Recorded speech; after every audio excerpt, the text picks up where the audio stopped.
todos. Muchísimas gracias por estar aquí. Ahora sí que se me oye, no me llegaba el retorno. Muchísimas gracias por estar aquí esta tarde.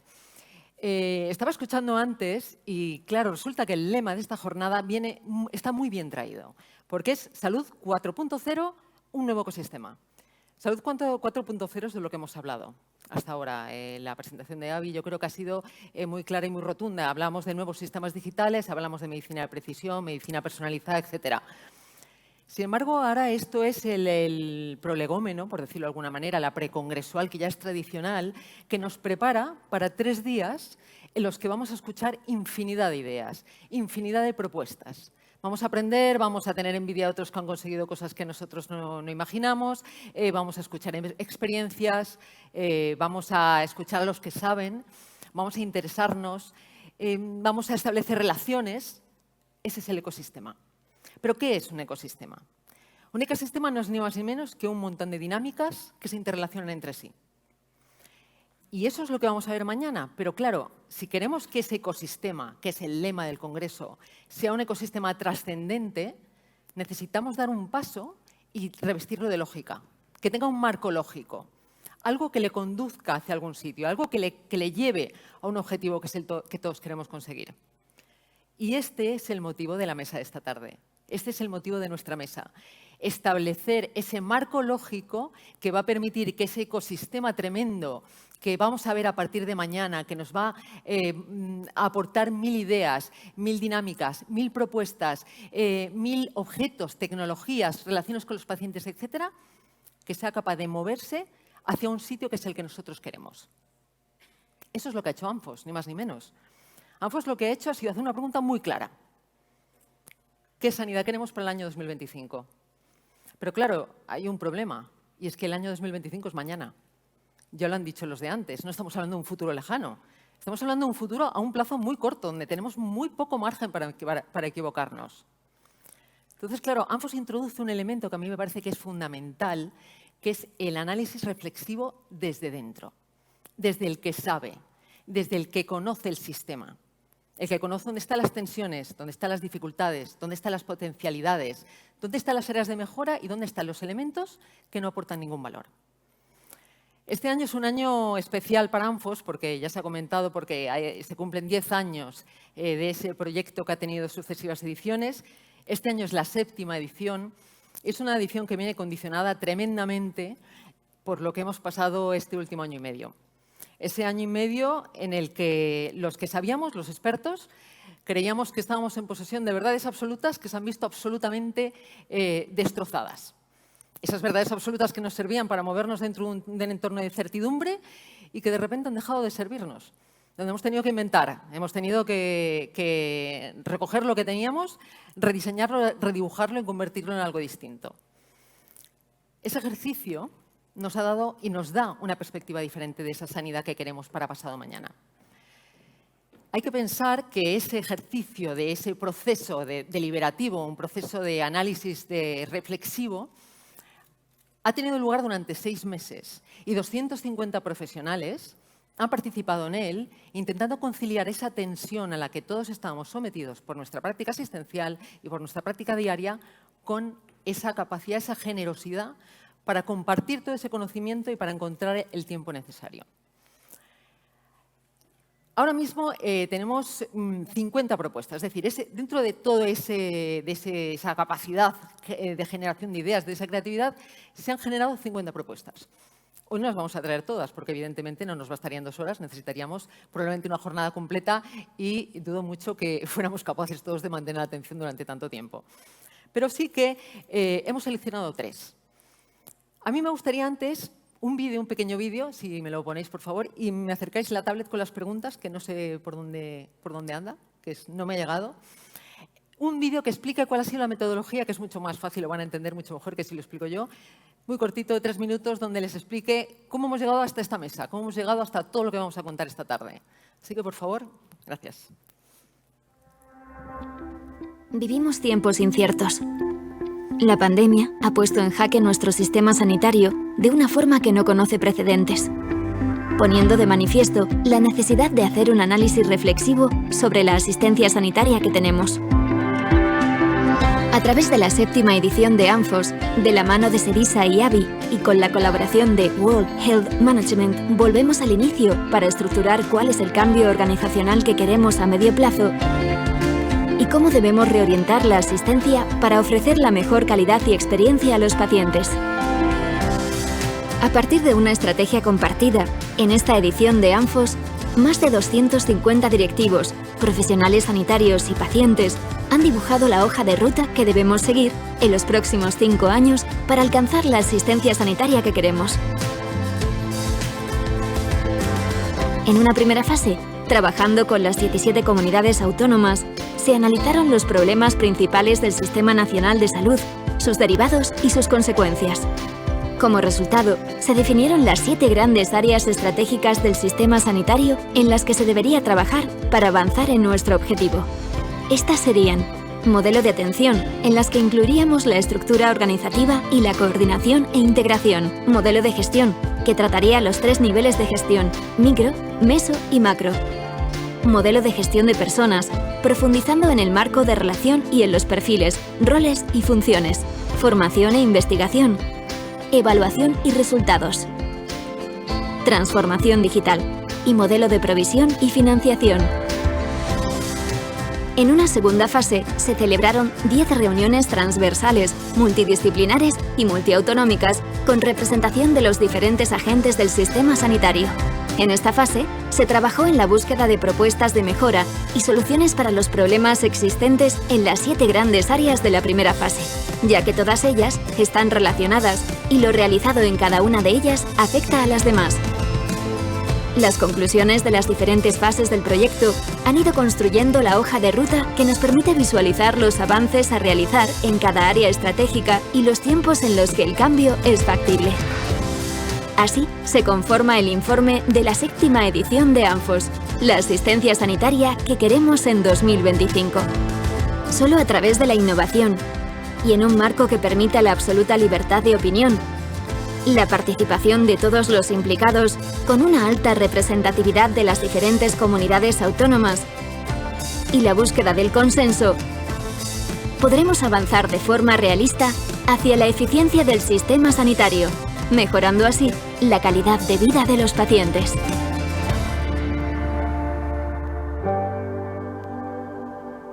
Intensivo durante estos meses. En el programa que tienen, verán que tienen 2 códigos QR. Aprovecho para explicar que el código QR de la izquierda les conduce hasta las ideas priorizadas, esos 50 propuestas de las cuales hemos priorizado algunas porque el volumen era demasiado grande. Y a la derecha tienen otro QR donde van a poder formular las preguntas, que luego se lo explico un poco mejor. ¿Qué pasa? Tenemos un doble reto, lo he dicho. Tenemos poco tiempo, tenemos personas que saben mucho y tenemos que ser capaces de tener los pies en la tierra y que esas propuestas realmente tengan acciones, llevan aparejadas acciones que hagan que pueda ser una realidad de verdad, que vaya mucho más allá de un discurso político que sea más o menos razonable. Si queremos eso de verdad, decidamos entre todos cómo hay que hacerlo, pero con total garantía o por lo menos con una relativa garantía de que podemos conseguirlo. Para eso, un reto añadido es que hay que venderlo y no es fácil. Entonces, entre esa colaboración que hay ya tradicional entre ANFOS y AVI, hay un tercer elemento que a mí me gustaría poner en valor también, que es la colaboración de VMH, que en un momento dado diseñó, y si me ponéis el mapa de metro, por favor, aquí detrás, no les voy a pedir que lo vean completamente porque es muy pequeño, pero voy a hacer una pincelada por encima para que... Eso es. Estamos hablando de que queremos llegar a un sitio, queremos llegar a un objetivo. Estamos hablando de que tenemos diferentes líneas y estamos hablando de que necesitamos llevar a cabo acciones para conseguir llegar a ese sitio. Eso es un mapa de metro, ni más ni menos. Es un mapa de metro que tiene diferentes líneas y establece diferentes acciones que nos van a permitir llegar donde realmente queremos. De las 50 propuestas, tuvimos que hacer un ejercicio de priorización y ese ejercicio se hizo en base a la votación de los participantes. Por tanto, de una forma absolutamente democrática, decidimos seleccionar las 3 ideas, las 3 líneas que el conjunto de los participantes consideró que eran las más importantes, las prioritarias. Como verán, hay 2 a la izquierda, que uno es la profesionalización de la gestión y la formación en gestión, que están absolutamente interrelacionadas, están condenadas a entenderse. Lo más curioso de la profesionalización de la gestión es que es masiva. Aparece con una puntuación increíblemente contundente respecto a las demás. Parece que todo lo tenemos muy claro, ¿no? Pero tenemos que ver cómo recorremos, qué acciones son necesarias para eso. El conjunto de las propuestas nos dice que, evidentemente, independientemente de que hablemos solamente del ámbito directivo, pensemos que los directivos ahora mismo se están formando casi por voluntad, ¿no?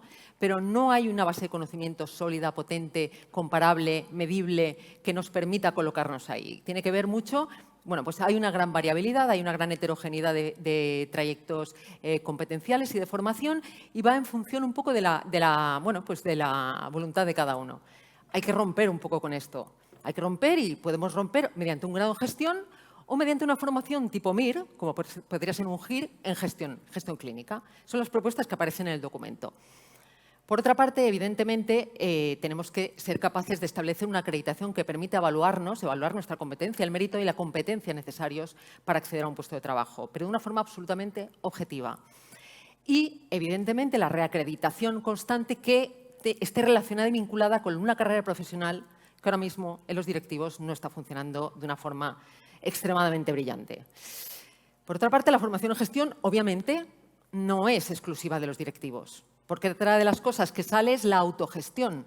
Como uno de nuestros ponentes dice, y ya se lo adelanto, hablamos de gestión doméstica, es decir, la gestión en el día a día, la gestión con el paciente delante, la gestión con los compañeros, con el equipo, ese nivel micro de gestión para el cual también necesitamos formación. Aunque parezca que no, aunque lo hayamos hecho por tradición, intuitivamente, bueno, pues no. Hace falta que tengas un marco de competencias y conocimientos necesario para que eso triunfe. Las asociaciones de pacientes. Nos llenamos la boca diciendo que el paciente es el interlocutor necesario para diseñar las políticas y las estrategias que nos van a conducir a la sanidad que todos queremos. Pero necesitamos que ese interlocutor también esté validado, que tenga las capacidades, que tenga los conocimientos y que utilice un lenguaje que sea común para que todos nos entendamos. Las asociaciones de pacientes también tienen que profesionalizarse, también.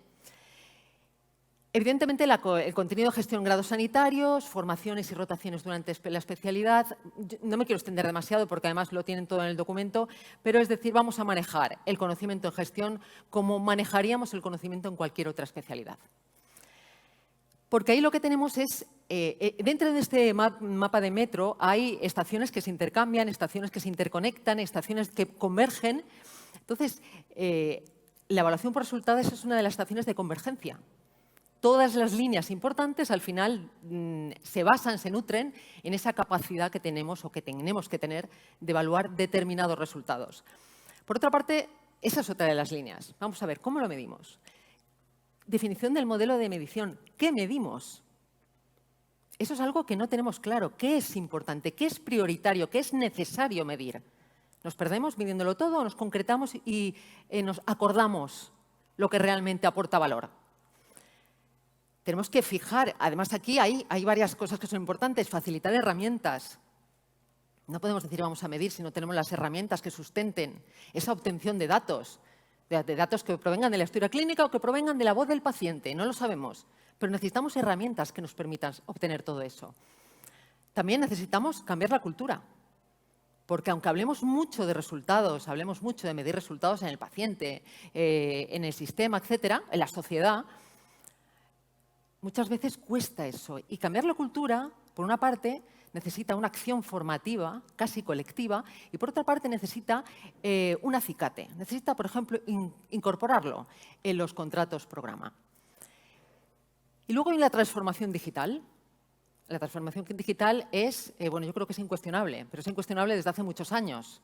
Pero ahora el problema es que ya no podemos mirar hacia otro lado. Hasta ahora teníamos pues, un abanico más o menos amplio de excusas que ya se nos han agotado, porque el COVID nos ha demostrado que ya no podemos mirar hacia otro lado. Entonces, en esa transformación digital, nuevamente, tiene que haber un consenso igual que en la medición de resultados. ¿Qué queremos medir? ¿Para qué queremos medir eso? ¿Cómo lo vamos a hacer todos de la misma manera?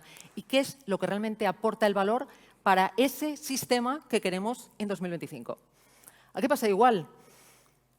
Aquí lo que pasa es que hay un liderazgo del Ministerio tremendo que tiene que conciliarse con una cogobernanza con los sistemas regionales, porque estamos hablando de inversiones muy potentes, muy poderosas y además a largo plazo.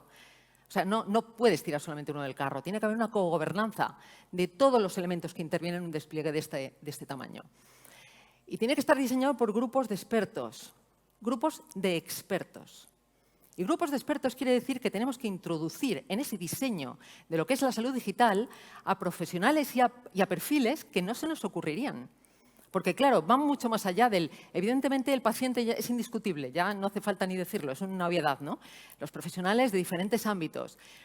Pero tenemos que introducir elementos nuevos, tenemos que introducir expertos en comunicación digital, tenemos que introducir expertos en análisis masivos de datos, tenemos que introducir expertos en relación hombre-máquina, probablemente. Tenemos que introducir elementos en relaciones virtuales. Es decir, tenemos que introducir a los que saben.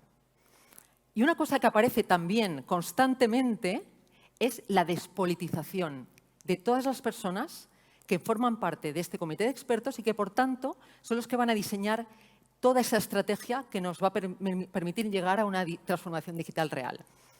Evidentemente, tenemos elementos fundamentales, como son historia clínica interoperable, y luego está la inteligencia artificial. Hablaba hace un momento del análisis masivo de datos, ¿no?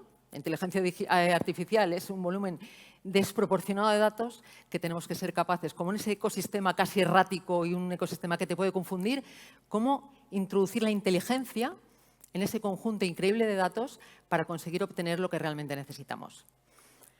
Yo no me voy a extender más porque lo que vamos a hacer esta tarde es desgranar todo esto. Y para eso tenemos que partir de una base importante, que es que la salud como fenómeno tiene tantas interpretaciones como miradas se ponen sobre ella. Esta tarde en la mesa lo que tenemos es la ventaja de que tenemos un montón de miradas diferentes que tienen dos características que para mí son importantes. En primer lugar, que todos y cada uno de ellos tiene una visión, es una cara del poliedro diferente. Cada uno de ellos está mirando desde un lado distinto. Todos miran hacia el mismo fenómeno, pero cada uno lo hace desde un lado diferente. Y luego, además, tenemos otro valor que para mí es importante también, que es que cada uno lo hace desde sistemas administrativos también distintos. Con lo cual, ese condicionamiento de la visión, que también tiene que ver con la forma en la que entiendes tu gestión administrativa, también se va a poner encima de la mesa. Yo no me voy a extender más porque les voy a presentar además por orden, tal como nos hemos sentado. En primer lugar, a Karina, Karina Escobar. Karina Escobar es la presidenta de la Plataforma de Organizaciones de Pacientes. Y antes comentando, a mí me llamaba la atención porque Karina ha tenido que bregarse en el tema de la comunicación, porque tiene una idea que es muy clara, una idea que a pesar de que políticamente es muy potente, pero sin embargo no termina de desplegarse, no termina de arraigar. Ella tiene que explicar todavía cuál es el papel del paciente, por qué debemos estar y, sobre todo, tiene que ser partícipe de todas esas acciones. Entonces, eso es lo que, según me ha contado, ha ocupado sus últimos años, con bastante éxito, me parece. A continuación, tenemos a Carlos Marras. Carlos Marras es el jefe de reumatología del Hospital Virgen de la Arxaca de Murcia. Pero él tiene la característica de que, aunque ahora está en el ámbito clínico, es una persona que también conoce, también tiene experiencia en gestión. Y además gestión en un ámbito de bastante incertidumbre, por lo que me comentaba. Y eso es un valor añadido, porque gestionar en momentos de calma, como dicen, como es aquello de que cualquiera es buen capitán cuando hay buena mar, ¿no? Que el problema es cuando llega el temporal. Entonces a Carlos ha tocado moverse en ese ámbito en momentos más complejos. Luego tenemos a Gloria Sánchez Antolín, que es la directora de Hospitales y Programación Asistencial en la Gerencia de Salud de Castilla y León. Y que además de esto me contaba antes que nunca ha perdido, que la continúa y la mantiene, su vertiente clínica, que se resiste a perderla, que para ella ese arraigo, ese ancla es importante precisamente para permitir balancear una visión que sea lo más realista posible. Begoña Tortajada es de aquí, es local, es nuestra anfitriona de esta mesa y es la directora de farmacia de la Agencia Pública Empresarial Sanitaria Costa del Sol, Málaga. Y además es la delegada por Andalucía de la Sociedad Española de Farmacia Hospitalaria. Begoña también puede contarnos, porque viene de un sistema que ha funcionado muy bien, un sistema joven, me contaba ella, muy creativo, muy innovador, que ha tenido resultados que son, como mínimo, son resultados que son dignos de analizar. Entonces, esa visión también de juventud, de una visión creativa, posiblemente bastante disruptiva, es lo que le añade valor a la presencia de ella esta tarde. Y finalmente tenemos a Olga Pané, que es, bueno, pues tiene una trayectoria en gestión, en fin, ¿qué les voy a decir? Espectacular, impresionante, larguísima, que nos puede enseñar a todos muchísimo y que seguro que, bueno, ya dice que no, pero yo sé que sí, que nos va a dar esa visión de una trayectoria larga, con una perspectiva muy grande, muy amplia, con un conocimiento además y una curiosidad por muchísimos temas que no únicamente tienen que ver del ámbito de la salud, sino que se interesa fundamentalmente por el mundo que le rodea y eso yo creo que le da una visión muy interesante de todo. Y bueno, vamos a empezar porque habíamos dicho que hay 3 ideas fundamentales, las 3 que son la profesionalización en la gestión, el tema de la transformación digital y el tercer tema que se me ha olvidado, pero ahora mismo lo digo. ¿Cuál es el tercer punto? Medición de resultados, exacto. Y mi primera pregunta es, ¿estáis cómodos con eso? Porque claro, había 50 preguntas, nos hemos dejado fuera 47. ¿Cómo lo veis, de esas 47 propuestas que nos hemos dejado fuera? ¿Hay alguna que penséis que es importante? Pues mira, empieza tú, por ejemplo, Olga. No, pues, yo creo que es que salieron tantas cosas que es tan difícil resumirlo. Yo, en fin, me quito el sombrero ante Marta y su equipo porque realmente hicieron una síntesis que me parece, en fin, yo soy absolutamente incapaz, ¿no? Pero bueno, en cualquier caso, yo creo que estos 3 temas salieron mucho, pero también salieron mucho hablar de consenso, salió mucho hablar de financiación. Pero la financiación, ¿verdad?, es aquello sin la cual la mayoría de las ideas no salen. Yo le encontré a faltar hablar quizá un poco más de gobernanza. Me parece que este es un tema que hemos de recoger a lo mejor para futuras reflexiones, aunque anteriores ejercicios ANFOS lo han tratado. Pero yo creo que este quizá fue un tema que quedó en el tintero. Y pienso que ese resumen que habla de tanto de digitalización como de resultados en salud explica muy bien pues una serie de transformaciones que hay en las organizaciones ahora en este momento, bueno, que se llevan desarrollando durante años, ¿no? Yo creo que las organizaciones se han ido aplanando gracias precisamente a esos 2 vectores. Se han ido distribuyendo, ¿no? Se han ido creando organizaciones más en red, ¿no? Menos verticales, más distribuidas, que explican los ingenieros informáticos. A mí me gusta hablar de distribución porque me parece que es precisamente uno de los elementos que hablará de la política futura de las organizaciones. Begoña, ¿tú cómo lo ves? Aparte de estas 3, ¿qué otras cosas han salido que te parecen que es importante este momentito para decir eso también lo es? Es muy difícil simplificar en una, pero sí que me quedaría con una porque ha salido en otras ediciones de ANFOS y me parece importante recordarla. Es la necesidad que tenemos de girar a una sanidad basada en el valor y no en la actividad. Hemos hablado mucho de la necesidad de incorporar los resultados clínicos en la identificación de prácticas de calidad y de seguridad y que se realicen con la máxima eficiencia. Pero bueno, según va pasando el tiempo, pues vamos evidenciando que esta necesidad es más evidente, ¿no? Entonces, bueno, pues tenemos que darnos cuenta de que existe una necesidad de incorporar actividades y estrategias que vengan a dar valor a la sanidad, a la salud de los pacientes e incorporarlas pues, en los sistemas sanitarios de una forma primordial. Gloria, tú desde tu perspectiva. Bueno, ya hemos visto la dificultad de centrar estas 3 ideas básicas y comparto esta experiencia con mis compañeros de mesa seguramente. Y quizá por destacar, ¿no? Creo que algo que ha salido en estas reuniones de ANFOS es que partiendo de la experiencia del coronavirus, o sea, realmente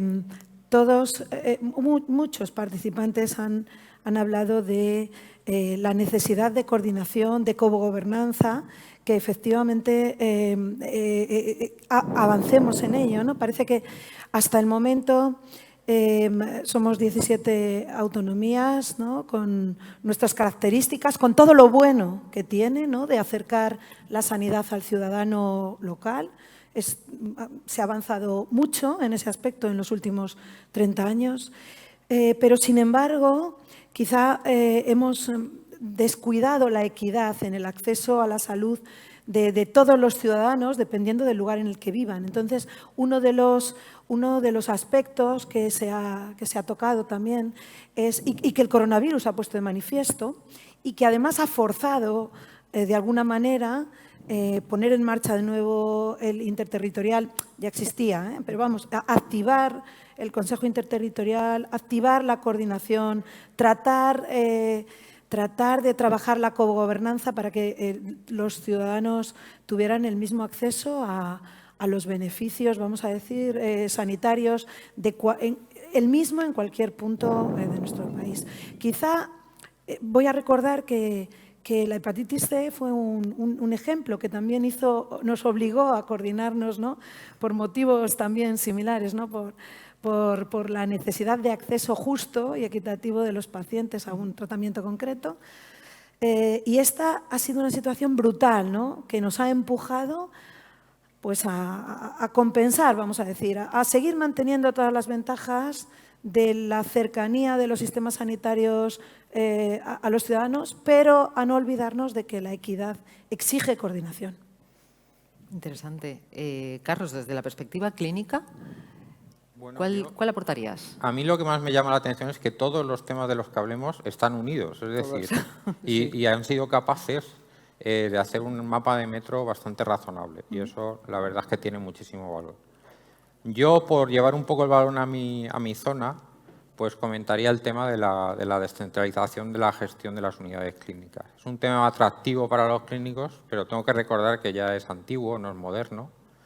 Acordaros de las antiguas unidades de gestión clínica que no han tenido mucho éxito, ¿no?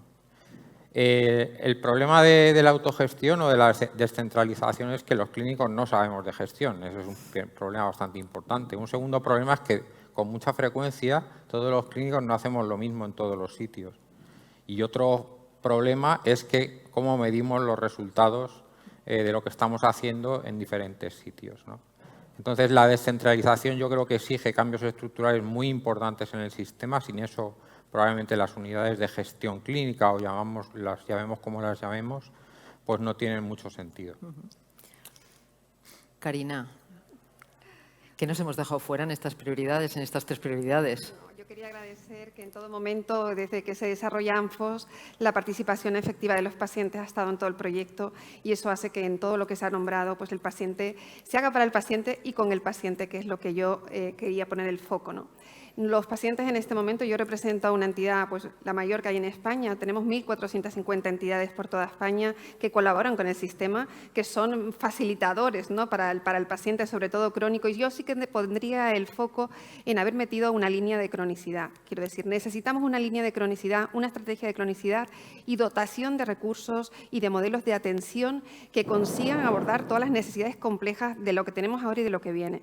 En esta pandemia el aprendizaje ha sido enorme, pero los pacientes esperamos respuestas del sistema, ¿no? Que hayamos aprendido lo suficiente para poner en marcha medidas, que salgamos de la oscuridad o de la invisibilidad que hemos vivido en esta pandemia, y que era ya necesario un cambio de modelo, un cambio que tuviese en cuenta al paciente más complejo y que realmente pudiéramos construir de una manera conjunta y colaborativa, y nosotros entera disposición del sistema, de su sostenibilidad y de que se tengan en cuenta las necesidades complejas de ahora y en un futuro. Necesitamos pensar no a corto plazo. Muchas veces todo lo que hacemos es a corto, es muy rápido. Yo creo que ha sido una queja también, lo ligado a la política tiene un cortoplacismo, y la sociedad, los ciudadanos, las personas más vulnerables necesitan ese medio y largo plazo, que pensemos en futuro y que pensemos en esa transformación en todos los ámbitos que hemos nombrado, en los 3 pilares que hemos hablado, que vamos a hablar hoy, pero creo que va en todo y es el momento. Si no aprovechamos en este momento, perderemos una oportunidad enorme. Bueno, yo creo, después de escucharos, que hay un consenso en que esas 3 líneas al final son importantes para vosotros también, ¿no? Porque de alguna forma habéis aludido. Así que, si os parece, vamos a entrar en la primera, que era el tema de la profesionalización. Y yo, por poneros lo difícil, os voy a pediros que me habléis de la profesionalización de los pacientes. Y no voy a dejar que empiece Carina, la voy a dejar para la última, porque quiero saber vuestra opinión, porque luego hablaremos de la profesionalización del clínico, del gestor, a todos los niveles dentro del sector salud. Pero, sin embargo, el documento de ANFOS también hace esa propuesta, ¿no? ¿Vosotros cómo lo veis? Os dejo que empecéis cualquiera de los 4 y a Carina le voy a dejar la última para que tenga derecho a réplica. Voy a tomar nota, ¿eh? Que voy a tomar nota de lo que Claro digas. que sí, toma nota. Venga, Carlos. Se me ocurre esta pregunta trampa que no estaba acordada. Correcto. Se me ocurre una contestación y es que realmente yo creo que la profesionalización de la gestión o el conocimiento, al fin y al cabo, de la enfermedad y del paciente debe ser para todos los niveles. E incluir al paciente en saber, tener conocimientos básicos de lo que valen las cosas, por ejemplo, o de lo que cuesta hacer determinada cosa, o incluso qué valor se le puede dar a ver un número determinado de pacientes o a darle una calidad determinada de atención, a mí me parece eso muy importante. O sea, la educación para que el paciente también tenga conocimientos de gestión, a mí me parece, a nivel más o menos básico, me parece fundamental. ¿Creéis que una mayor profesionalización mejoraría esa interlocución que llevamos tanto tiempo poniendo encima de la mesa y que no acaba de ser real? Sin duda, vamos. Sin duda. Yo creo que no solo es necesario, es imprescindible. Pero una profesionalización de los pacientes, de las asociaciones de pacientes, que se base en la formación, en la responsabilidad despolitizada, perdón, y también corresponsable del sistema.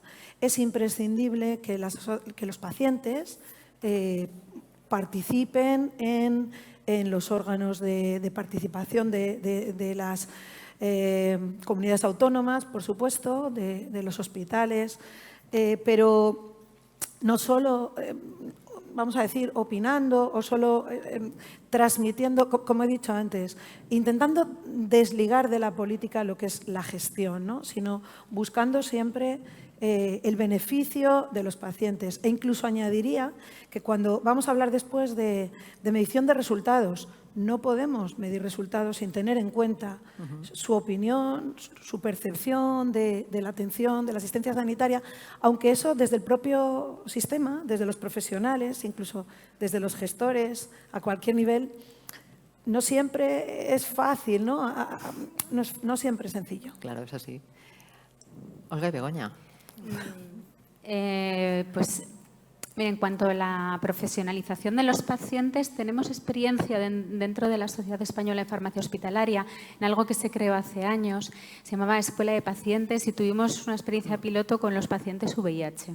Y la verdad que era muy satisfactorio poder hablar con los pacientes en unos términos en los que quizá en un primer momento no puedes tratar o dirigirte a ellos. Aprendimos mucho de ellos y ellos también aprendieron de nosotros cómo manejar su enfermedad. Y luego, por otro lado, no solo esta profesionalización de los pacientes enfocada a ellos, sino también enfocada un poco a nosotros. Tenemos que aprender de los pacientes, es decir, tenemos que crear comités asesores que estos pacientes nos asesoren a nosotros, porque muchas veces cuando queremos desarrollar una herramienta, una estrategia, tenemos que tener presente de que esto va dirigido a mejorar la salud de los pacientes y es muy importante que ellos estén involucrados en todo este proyecto. Olga. No sé, a mí esto de profesionalización de los pacientes no me acaba de sonar muy bien porque no sé por qué, pero me da la sensación que es como que la enfermedad en sí misma, ¿no?, les convierte en especialistas. Es verdad que la enfermedad en sí misma les convierte en protagonistas absolutos de sus decisiones, y hay que acompañarlos y informarlos para que esas decisiones sean realmente lo más autónomas posibles, por su parte. Es poder trasladar la información tanto organizativa como de la enfermedad o de los problemas que se les sometan a debate de forma que se puedan entender, y seguramente nos hemos de ayudar mutuamente a encontrar métodos de trabajo conjunto para hacer posible lo que antes hablábamos tanto de la cocreación, ¿no? Yo creo que eso es importante. Ahora, cuidado, porque hemos tenido también experiencias con el tema de asociaciones de pacientes que también han estado instrumentalizados por intereses, pues, de la industria o cosas de estas, y también no hemos conseguido que el tema estuviera en lo justo, en el promedio, ¿no? O sea, se ha desviado un poquito, ¿no? O sea, entonces, a mí por eso me da la sensación que lo que se trata es de ver en cada caso, no en cada caso de paciente, en caso de paciente o de enfermedad o de organización, cuál es la manera más apropiada para conseguir que puedan expresar de la manera más autónoma, efectiva e influyente lo que desean.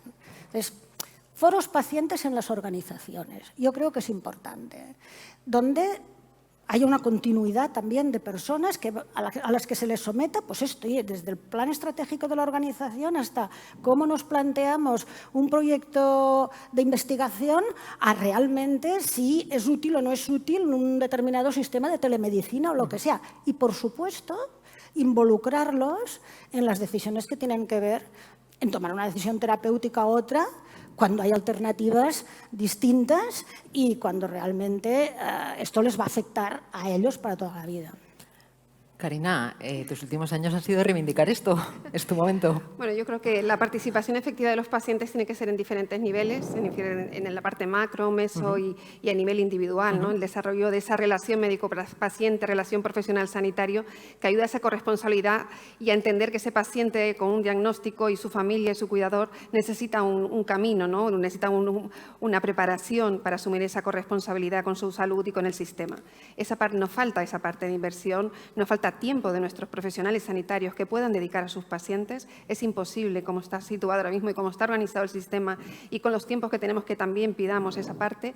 A veces cuando estamos reunidos con comunidades autónomas o con otros, nos dicen, no importa, nosotros ya tenemos las escuelas de salud. Eso no es suficiente ni es la solución. Necesitamos soluciones cercanas al paciente y que también la adaptemos a las necesidades concretas que tiene el paciente en cada momento y que las sabemos, ¿no? Las fases de un paciente crónico recién diagnosticado ya sabemos cuáles son o cuándo empeora y cómo podemos acompañarle en ese camino. Para todo lo que sería macro y meso en esa incorporación en hospitales, para nosotros no es suficiente estar en un comité de pacientes aparte de lo que es la comisión el comité de dirección o donde se quiera. Es verdad que requerimos de una formación, un entendimiento, ¿no? de lo que sería la gestión del hospital o de la atención primaria y que podamos colaborar. La realidad es que nosotros a nivel de Ministerio, del Instituto de Salud Carlos III, de la Agencia Española del Medicamento, estamos en el Comité de Farmacovigilancia, estamos en todos los planes del Instituto de Salud Carlos III, participamos en todas las estrategias y planes que tiene el Ministerio, tanto de salud pública como temas de medicamentos. Quiero decir, estamos porque estamos preparados. La evolución de los pacientes y de las asociaciones, la verdad que es increíble. Yo hace 5 años que entré en este mundo, aunque lleve muchos años enferma, y la verdad que ha habido una evolución y hay grandísimos profesionales. Tenemos un código ético que permite relacionarnos de una manera con criterio y de una manera ética por parte de todos y creo que eso es paso ganado y creo que es una oportunidad para el sistema tener la estructura de movimiento asociativo que tiene España en este momento. Entonces, ¿tú crees de alguna manera que esa capacidad de movimiento asociativo que precisamente tú estás liderando es la herramienta para trascender esta instrumentalización que dice Olga que a veces ha sufrido el labo del paciente? No lo hago yo. Pregunto. Yo tengo el honor de presidir una entidad muy grande, pero que realmente son cada una de las personas que trabajan en las asociaciones han jugado un papel y lo juegan, ¿no? Yo creo que los clínicos están acostumbrados a trabajar con nuestras asociaciones. Habéis nombrado el VIH, los programas de pares, los programas de paciente experto. ¿Por qué haciéndolo con VIH no lo podemos trasladar y son facilitadores dentro de un hospital y son proveedores de servicios y de atención a ese paciente que lo necesita, que va a tener una recuperación más rápida? Es que es mucho más sostenible y eficiente contar con las entidades de pacientes, igual que se ha hecho con otras entidades y con otras patologías. Por eso yo quería decir desde el principio que hay que elevar la cronicidad. No hay diferencia entre la patología. Las necesidades complejas que tiene un paciente que está enfermo, una persona, no digo una persona que incorpora la enfermedad a su vida, tiene un impacto en todos los niveles. Y nosotros desde nuestras entidades hemos visto que son las mismas, que cambia la patología y cada vez cambia menos, porque vamos sumando años, sumamos patología y cada vez pues, se complica más la situación y requerimos pues, tener ese espacio, ¿no? La pregunta tal vez sería, a continuación, ¿qué es profesionalización? Que es lo que también comentaba Olga. ¿Eso cómo se hace? Y si es complicado de los pacientes, posiblemente también lo sea cuando hablemos de clínicos. Porque la profesionalización en el clínico. Antes, en la introducción, comentaba que Carlos Marras habla de la gestión doméstica. ¿No, Carlos? Hablas de esa gestión en petit comité. Tenemos una oportunidad muy buena. Los clínicos siempre hemos estado un poco, no de espaldas, pero sí enfrentados discretamente a la gestión, ¿no? Pero tenemos una oportunidad importante que viene de la mano Primero, de incorporarnos a determinados niveles de gestión económica con la incorporación en los comités de fármacos de alto impacto, acompañando a farmacia, que costó bastante tiempo, pero que actualmente están en casi todos los hospitales y los clínicos se están acostumbrando un poco a gestionar económicamente el gasto de determinados fármacos. Otra oportunidad ha venido, desgraciadamente, con el tema de la pandemia. Hemos tenido que adaptar estructuras de asistencia diferentes a las que teníamos con el tema de la pandemia. Hemos incorporado agendas que no son presenciales, tiempos diferentes en las consultas, etcétera, etcétera. O sea, que el clínico empieza a estar preocupado por temas de gestión. Pero la formación en gestión, como habéis comentado todos, es muy escasa. Yo creo que, aparte de lo que se ha hablado del pregrado, del posgrado y todo eso, yo creo que la incorporación de la gestión al trabajo asistencial clínico habitual me parece importantísimo. De hecho, yo, como has comentado, he tenido una experiencia de la que no me arrepiento en absoluto y muchas veces comento a algunos compañeros míos, jefes de servicio, que les vendría muy bien rotar por una dirección médica, aunque sea una corta temporada de tiempo, ¿no? Eso que acabas de comentar es importante porque parece que a veces asumimos que solamente saben de gestión aquellos profesionales que han pasado por algún puesto de responsabilidad. Y, sin embargo, ANFOS lo que propone es que eso no sea así, sino que cualquier persona, cualquier profesional tenga esa formación independientemente de que haya desarrollado o haya ocupado un puesto de gestión o no, y que eso es lo que precisamente te permite hacer pequeños cambios. ¿Qué opináis de eso? Bueno, no sé, a mí me parece que del conocimiento en gestión clínica ya en la formación pregrado. Y, por supuesto, me parece escandaloso su ausencia en la formación MIR de cualquier especialidad, ¿no? Porque realmente, bueno, pues un profesional sanitario es alguien que va a administrar unos recursos que son escasos y que requieren un sacrificio enorme de la sociedad que les pone en sus manos. Y entonces, entender que cuando se usan esos recursos en una dirección no se usan en otra y que, por tanto, hay que tener una idea del coste-oportunidad que tiene todo esto, a mí me parece esencial, pero ya no en el posgrado, o sea, en el pregrado, en la manera en que se enseña la clínica, en el MIR, por supuesto, ahí me parece a mí básico, y evidentemente me parece que es importante que haya posgrados, ¿no? Ahora, tampoco hace falta saber contabilidad analítica para hacer una buena gestión de un servicio, para hacer una buena gestión de una consulta, para hacer una buena gestión de un quirófano. Tengo la impresión que el conjunto de la organización provee también un conocimiento colectivo que ayuda, y si esta persona tiene esa formación básica esencial, pues me parece que es capaz de poder desarrollar con mucha eficacia y eficiencia su trabajo, ¿eh? O sea, en cambio, sí que creo que es importante que los que se dedican a la gestión directamente, ya sean mandos intermedios, ya sean gerentes o ya sean directivos asistenciales o directivos de otras áreas dentro de un centro sanitario, una institución sanitaria, hombre, tengan una buena formación en gestión, porque la gestión tampoco es intuitiva. Pues hay que saber relacionar un montón de datos, ponerlos en su conjunto, globalizarlos, establecer y comunicar una estrategia, ejercer un liderazgo transformador, y eso, francamente, no viene de base, ¿no? A mí me ha costado aprender muchas cosas, sigo aprendiendo y me voy a retirar con bastantes carencias. Entonces, creo que eso sí que hay que profesionalizarlo. Como alguien explicaba, me parece antes, el acceso a una carrera, a un desarrollo profesional de la gestión, pues ha de demostrar sus méritos, se ha de evaluar y se ha de remover a alguien cuando lo hace mal y hay que promocionarlo cuando lo hace bien. Y yo creo que esto es muy claro. Has dicho que la gestión no es intuitiva. A mí me parece muy interesante esto, ¿no? Porque a veces funcionamos a golpe de intuición. Sí, sí. Y la pregunta sería si realmente los clínicos están interesados en esta formación a pesar de que no tengan puestos de responsabilidad. Por ejemplo, Begoña, un equipo como el tuyo, de farmacéuticos, que introduce la gestión a ese nivel. Nosotros necesitamos saber de gestión. Tenemos esa formación pregrado, tenemos esa formación durante la especialidad, pero luego hay que ponerse la práctica diaria. Y tenemos que adaptarlo también porque, pues en el caso de la farmacia hospitalaria, por ejemplo, hemos pasado de hacer una gestión logística pura y dura del medicamento dentro del entorno hospitalario y con los años hemos tenido que ir adaptando esa gestión a una gestión más clínica, evaluación de los medicamentos, posicionamiento, todo esto orientado a proveer un uso racional de los medicamentos, por ejemplo, ¿no? Entonces, no puedo estar más de acuerdo en que es necesaria esta formación en gestión que nos va a permitir, una vez que estamos integrados en estos equipos multidisciplinares, entendernos en estos términos de gestión que estamos hablando, va a facilitar la adaptación, la coordinación y la consecución de objetivos que nos planteemos, con lo cual creo que esta formación tiene que estar reglada, tiene que ser una formación transversal. Hemos hablado de que sea una formación continuada, también se habló en ANFOS, y yo creo que eso es lo más importante que tenemos que tener presente. Gloria, perdón, Karina. Es que tengo una pregunta para Gloria, la tengo aquí detrás ya, pero se la voy a hacer en el último lugar, entonces se me ha adelantado. Karina, ¿tú identificas claramente cuando tú estás atendida por un equipo?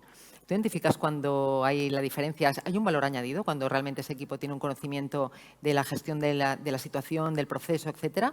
Tú como usuaria, ya no hablo como plataforma de pacientes, sino como usuaria directa. Cuando tú eres atendida por un equipo que realmente tiene una visión mucho más de proceso, más de cohesión, ¿tú ves la diferencia realmente?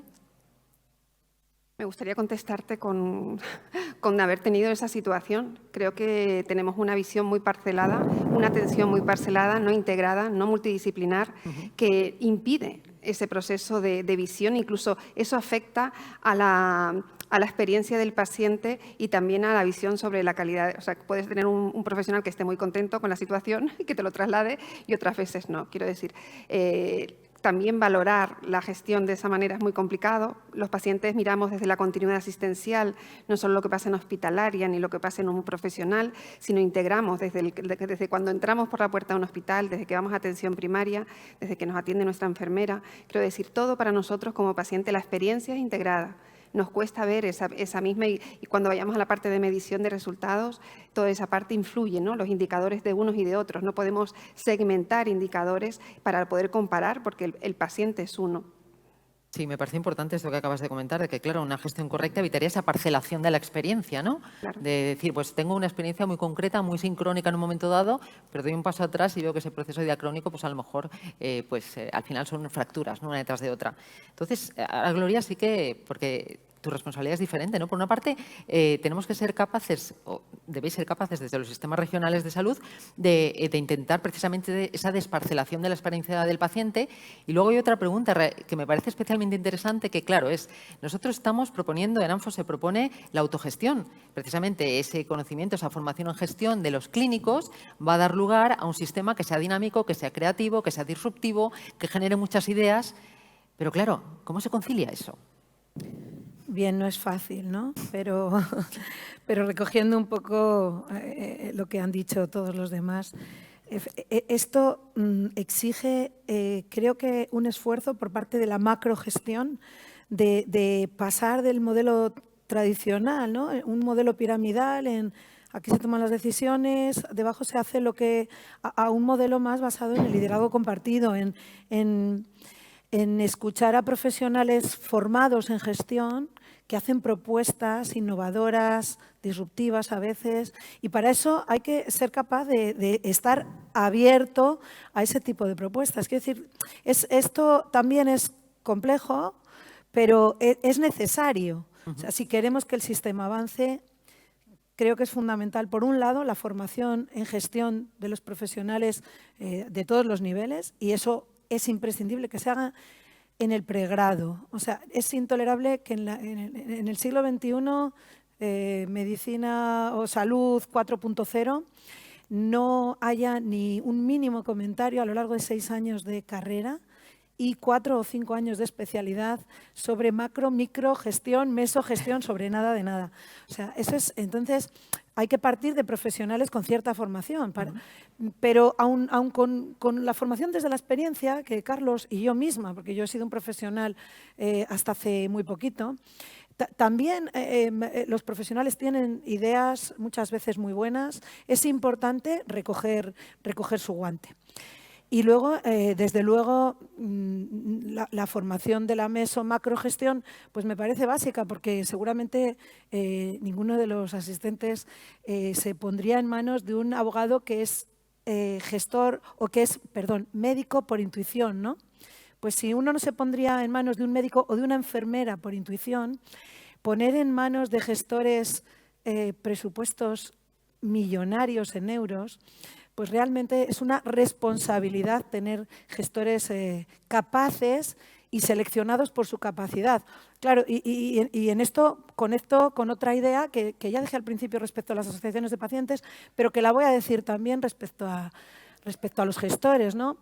También es importante despolitizar la gestión porque, bueno, lo estamos viviendo casi a cada momento, ¿no? Si no somos capaces de despolitizarla, es difícil que seamos capaces de sacar adelante grandes proyectos que beneficien a los pacientes y a la sociedad entera y seguramente a la vez a los propios profesionales.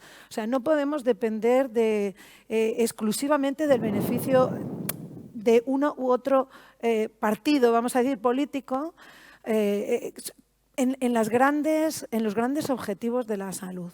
Entonces, formación a todos los niveles.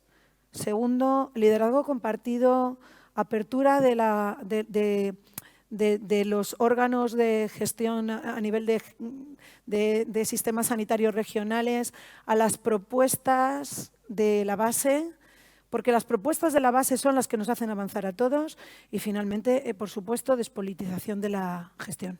Propuestas de la base. La pregunta va para Olga y para ti también, y es que cuando hay esa emergencia de ideas, de propuestas, o sea, puedes conseguir casi un ecosistema caótico, ¿no? Porque probablemente irán en muchas direcciones esa emergencia de ideas. Y cuando a pesar de que es lo que nos interesa, pero luego ¿cómo lo haces para seleccionar, para alinear todas esas ideas que emergen para conseguir el objetivo que vosotras, sobre todo por el nivel de gestión que tenéis claro? ¿Cómo se hace eso? Porque claro, tú estás promocionando esa emergencia de ideas, esa autogestión, ese liderazgo de proyectos. Pero claro, luego hay que hacer algo con todo eso, ¿no? Porque esa emergencia puede ser hasta peligrosa. ¿Cómo se hace? Bueno, no sé, yo te voy a decir cómo hacemos nosotros, pero seguramente deben haber muchas más maneras. O sea, yo creo que a mí me parece que hay que separar como dos cosas, ¿eh? Porque una cosa es a lo que habitualmente le llamamos esto de la autogestión, que yo creo que esto irá peor porque la tendencia general es administrativizar cada vez más la gestión, a homogeneizar, o sea, se considera bueno lo que es igual a otro, aunque uno esté en Tortosa y el otro en Cádiz, ¿eh?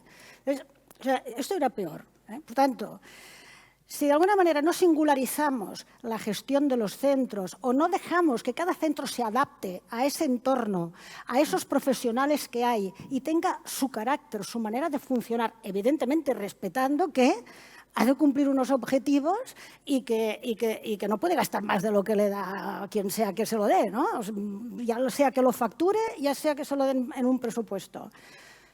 Si eso se va administrativizando como está ocurriendo, pues no hay autogestión porque tampoco hay gestión, hay administración, ¿no? Entonces, bueno, pues no sé, se pone uno que, no sé, yo creo que incluso a lo mejor una máquina lo haría bien, ¿no? No hace falta ni siquiera hablar, ni convencer, ni motivar, ni liderar. La cosa está en que estamos en organizaciones de personas que quieren opinar, que quieren escuchar, y yo creo que lo que se trata es de buscar un tipo de liderazgo y un tipo de organización que, por un lado, y ahora yo creo que además el informe ANFOS en este sentido ahí sí que pone muy bien el acento, ¿no? O sea, cuando estamos hablando de organizaciones que distribuyen esa información, que la comparten, que resulta que todo el mundo al mismo tiempo la recibe, opina, tiene canales para expresar su opinión respecto de aquello. Y tiene lugares donde deliberar y finalmente decidir pues, lo que sea. Esto no es una asamblea necesariamente, no es un proceso asambleario, es un proceso deliberativo que se enriquece mucho precisamente de esta distribución de la información porque ahorra muchísimo tiempo del que antes gastábamos los gestores, como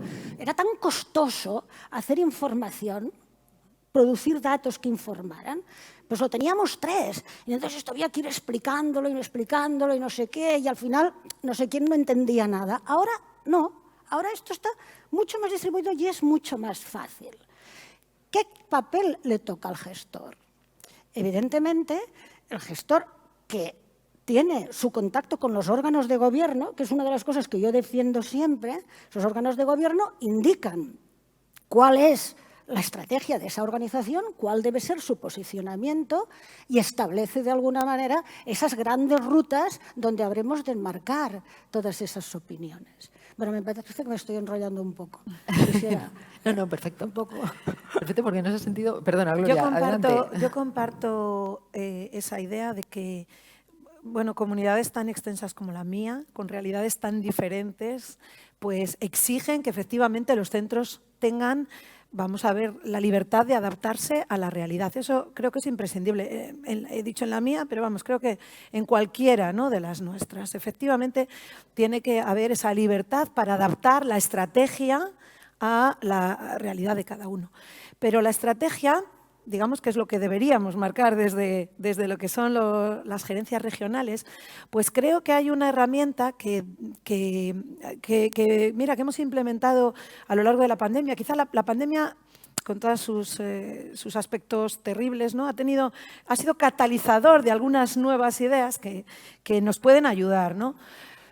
Y no es ninguna novedad, ¿no?, tener un grupo de expertos, ¿no?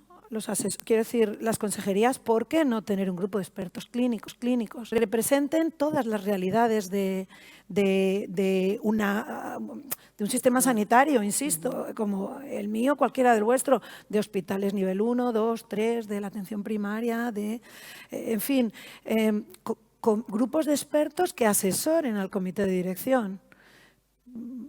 Bueno, finalmente las decisiones pues las tomará la consejera o el consejero o el propio comité de dirección, pero al menos escuchar, ¿no?, lo que dicen los expertos, los profesionales de todos los niveles, profesionales médicos, enfermeros, enfermeras, farmacéuticos, pacientes. Quiero decir, tener expertos es lo que le puede ayudar a un servicio regional de salud a marcar la estrategia, o al menos vamos a decir, a redirigirla, porque puede que uno a veces tenga ideas muy interesantes que la sociedad no las reciba bien. Esto también estamos acostumbrados a oírlo, ¿no? Ideas que pueden ser muy buenas, pero de repente la sociedad las ve como impuestas o igual como tan disruptivas que no somos capaces, a veces.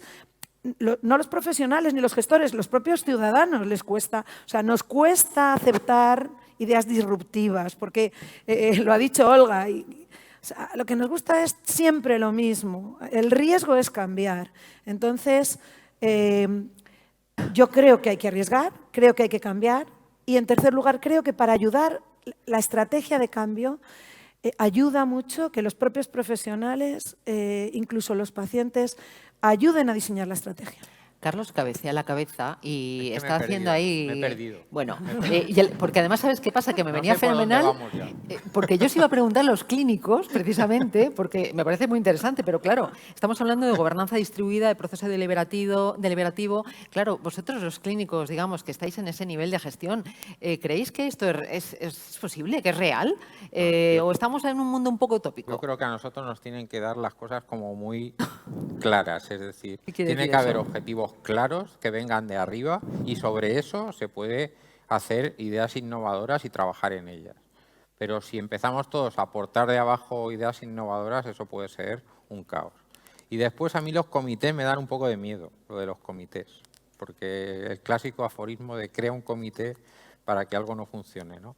Entonces, yo estoy de acuerdo en que hay que consultar, pero establecer comités cerrados no me parece... me da un poquito de miedo, no tengo buena experiencia con ellos. Entonces, Nosotros, por decir que es una realidad, ¿no?, hemos tenido durante toda la pandemia, ha habido un grupo de 6 personas, un internista, un microbiólogo, un neumólogo, un intensivista, un médico de urgencias y bueno, una persona que representaba toda la primaria, que han estado presentes en prácticamente todos los consejos de dirección en una parte, ¿no? Y han dado su visión, insisto, al final la estrategia la marca la consejería, como no puede ser de otra manera, pero no pueden decir que no se ha escuchado sus aportaciones. Bueno, ahí no había más opciones. En una pandemia... Probablemente. Porque, por ejemplo, Begoña, a mí me gustaría saber, porque es verdad que a lo mejor es verdad que la pandemia es un buen ejemplo pues, de un momento de incertidumbre, un momento en el que tienes que hacer las cosas bien, o por lo menos lo mejor que sepas, porque hacerlas mal el coste tiene un coste altísimo. Entonces sí que parece desde fuera que se ha escuchado más a la voz de los profesionales, ¿no? Incluso los farmacéuticos han salido, han participado en la toma de decisiones de una forma mucho más dinámica. ¿Cómo lo has visto tú todo sí, esto? Yo un poco lo que estabais comentando, mi experiencia y lo que he vivido ha sido eso. Nosotros desde un primer momento se creó un comité que llamamos de contingencia en el que se dio voz a los directores de todas las áreas clínicas y se escuchó a todos por igual y al final se tomaron decisiones. Es decir, sí que había una estrategia común que teníamos todos los hospitales de Andalucía, pero luego sí que se dejó esa libertad de autogestión, ¿no? Y que yo creo que ha sido la clave del éxito de solventar algunas dificultades que en principio nos parecían insalvables. En nuestro caso ha funcionado. Hemos tenido la suerte de contar con un equipo profesionales muy bueno y se han tomado las decisiones oportunas, pero escuchando a estos profesionales. Antes de pasar a las preguntas, que veo que hay alguna pregunta interesante, a mí, Karina, me gustaría saber si durante este estrés test al que hemos estado sometidos durante el COVID, si vosotros realmente habéis formado parte de esos comités de expertos, de esos paneles de personas que ayudaban a la toma de decisiones a las personas que tenían la responsabilidad de hacerlo. Tú sé, sincera. Bueno, nosotros los pacientes crónicos y las entidades en su conjunto, desde un inicio nos preocupamos mucho por la situación. Entendimos en una primera fase que la pandemia era la prioridad y la COVID era la prioridad y lo que hicimos es un seguimiento y tratar de proveer de servicios y de atención a aquello que no estaba pudiendo cubrir la asistencia sanitaria a través de nuestras entidades y que acabamos desbordados, seguimos desbordados, pues toda la atención a pacientes pues, en espera de trasplantes, en situación de cuidadores agotados, en muchos problemas de salud mental. Estamos en una situación bastante crítica y nosotros desde la plataforma de organizaciones de pacientes hemos hecho un estudio a 3 fases de cómo ha ido influyendo la pandemia en los pacientes crónicos, que es un poco el foco nuestro. Nosotros sí que hemos estado al lado del Ministerio en aquello que nos ha solicitado. Ha habido mucha falta de información en cuanto a salud pública dedicada a personas que ya tenían una enfermedad. Los mensajes han sido muy abiertos, muy generales. Con las comunidades autónomas que nos lo han solicitado hemos hecho información ad hoc, quiero decir, de todas aquellas preguntas que podían tener aquellas personas más vulnerables, tanto los familiares como cuidadores como pacientes, tanto por la infección como la gestión de la propia enfermedad. Y hemos visto el agotamiento, ¿no?, de los pacientes y ahora qué. Quiero decir, los pacientes estamos en un momento de urgencia, de la cronicidad y de la gestión de los pacientes. En este momento estamos en la ola de los pacientes crónicos, es el momento.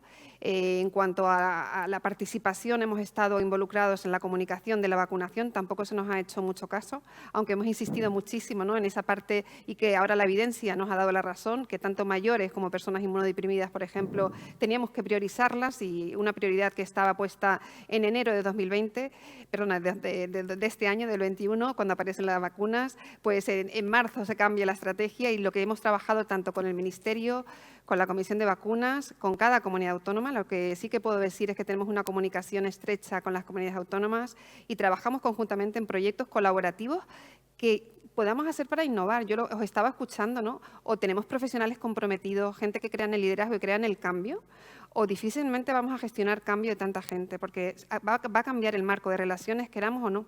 Es el sistema, lo que esperamos los pacientes y lo que esperan los profesionales está ahí y creo que necesitamos gente comprometida con liderazgo y que esté dispuesta a gestionar personas y gestionar cambio. Vamos a pasar a las preguntas porque tenemos 3 preguntas. Hay una que yo creo que encaja mejor con la segunda línea, entonces me la voy a reservar, pero ahí Olga Rodríguez nos hace 2 preguntas. Dice, por una parte se ha mencionado que se debería retirar a quien no lo hace bien y promocionar al que sí lo hace. No sé si hemos sido así de claros y así de duros, pero bueno. ¿Cómo se encaja esto con el actual modelo contractual? Y de eso lo hemos hablado durante la comida, me parece también un poco, lo hemos puesto encima de la mesa. Y por otra parte, Olga nos pregunta si todos creemos que los pacientes deben participar activamente en la toma de decisiones. Y ahí va la pregunta del millón. ¿Qué sigue impidiendo que formen parte de los equipos directivos?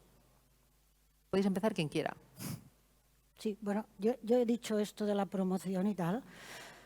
A ver, a mí me parece que no hay nada que impida que se evalúe, por ejemplo, a un directivo, sea quien sea, o un jefe de servicio o a una directora de unidad de enfermería, pues cada 4 o 5 años veamos el desempeño cómo ha ido y si no ha ido bien o no está de acuerdo a lo que habíamos previsto, ¿verdad? Cuando lo seleccionamos, pues lo razonable es pedirle, y si por las buenas o no, que deje paso a otra persona con un proyecto de liderazgo de aquel equipo que sea más consistente, ¿no?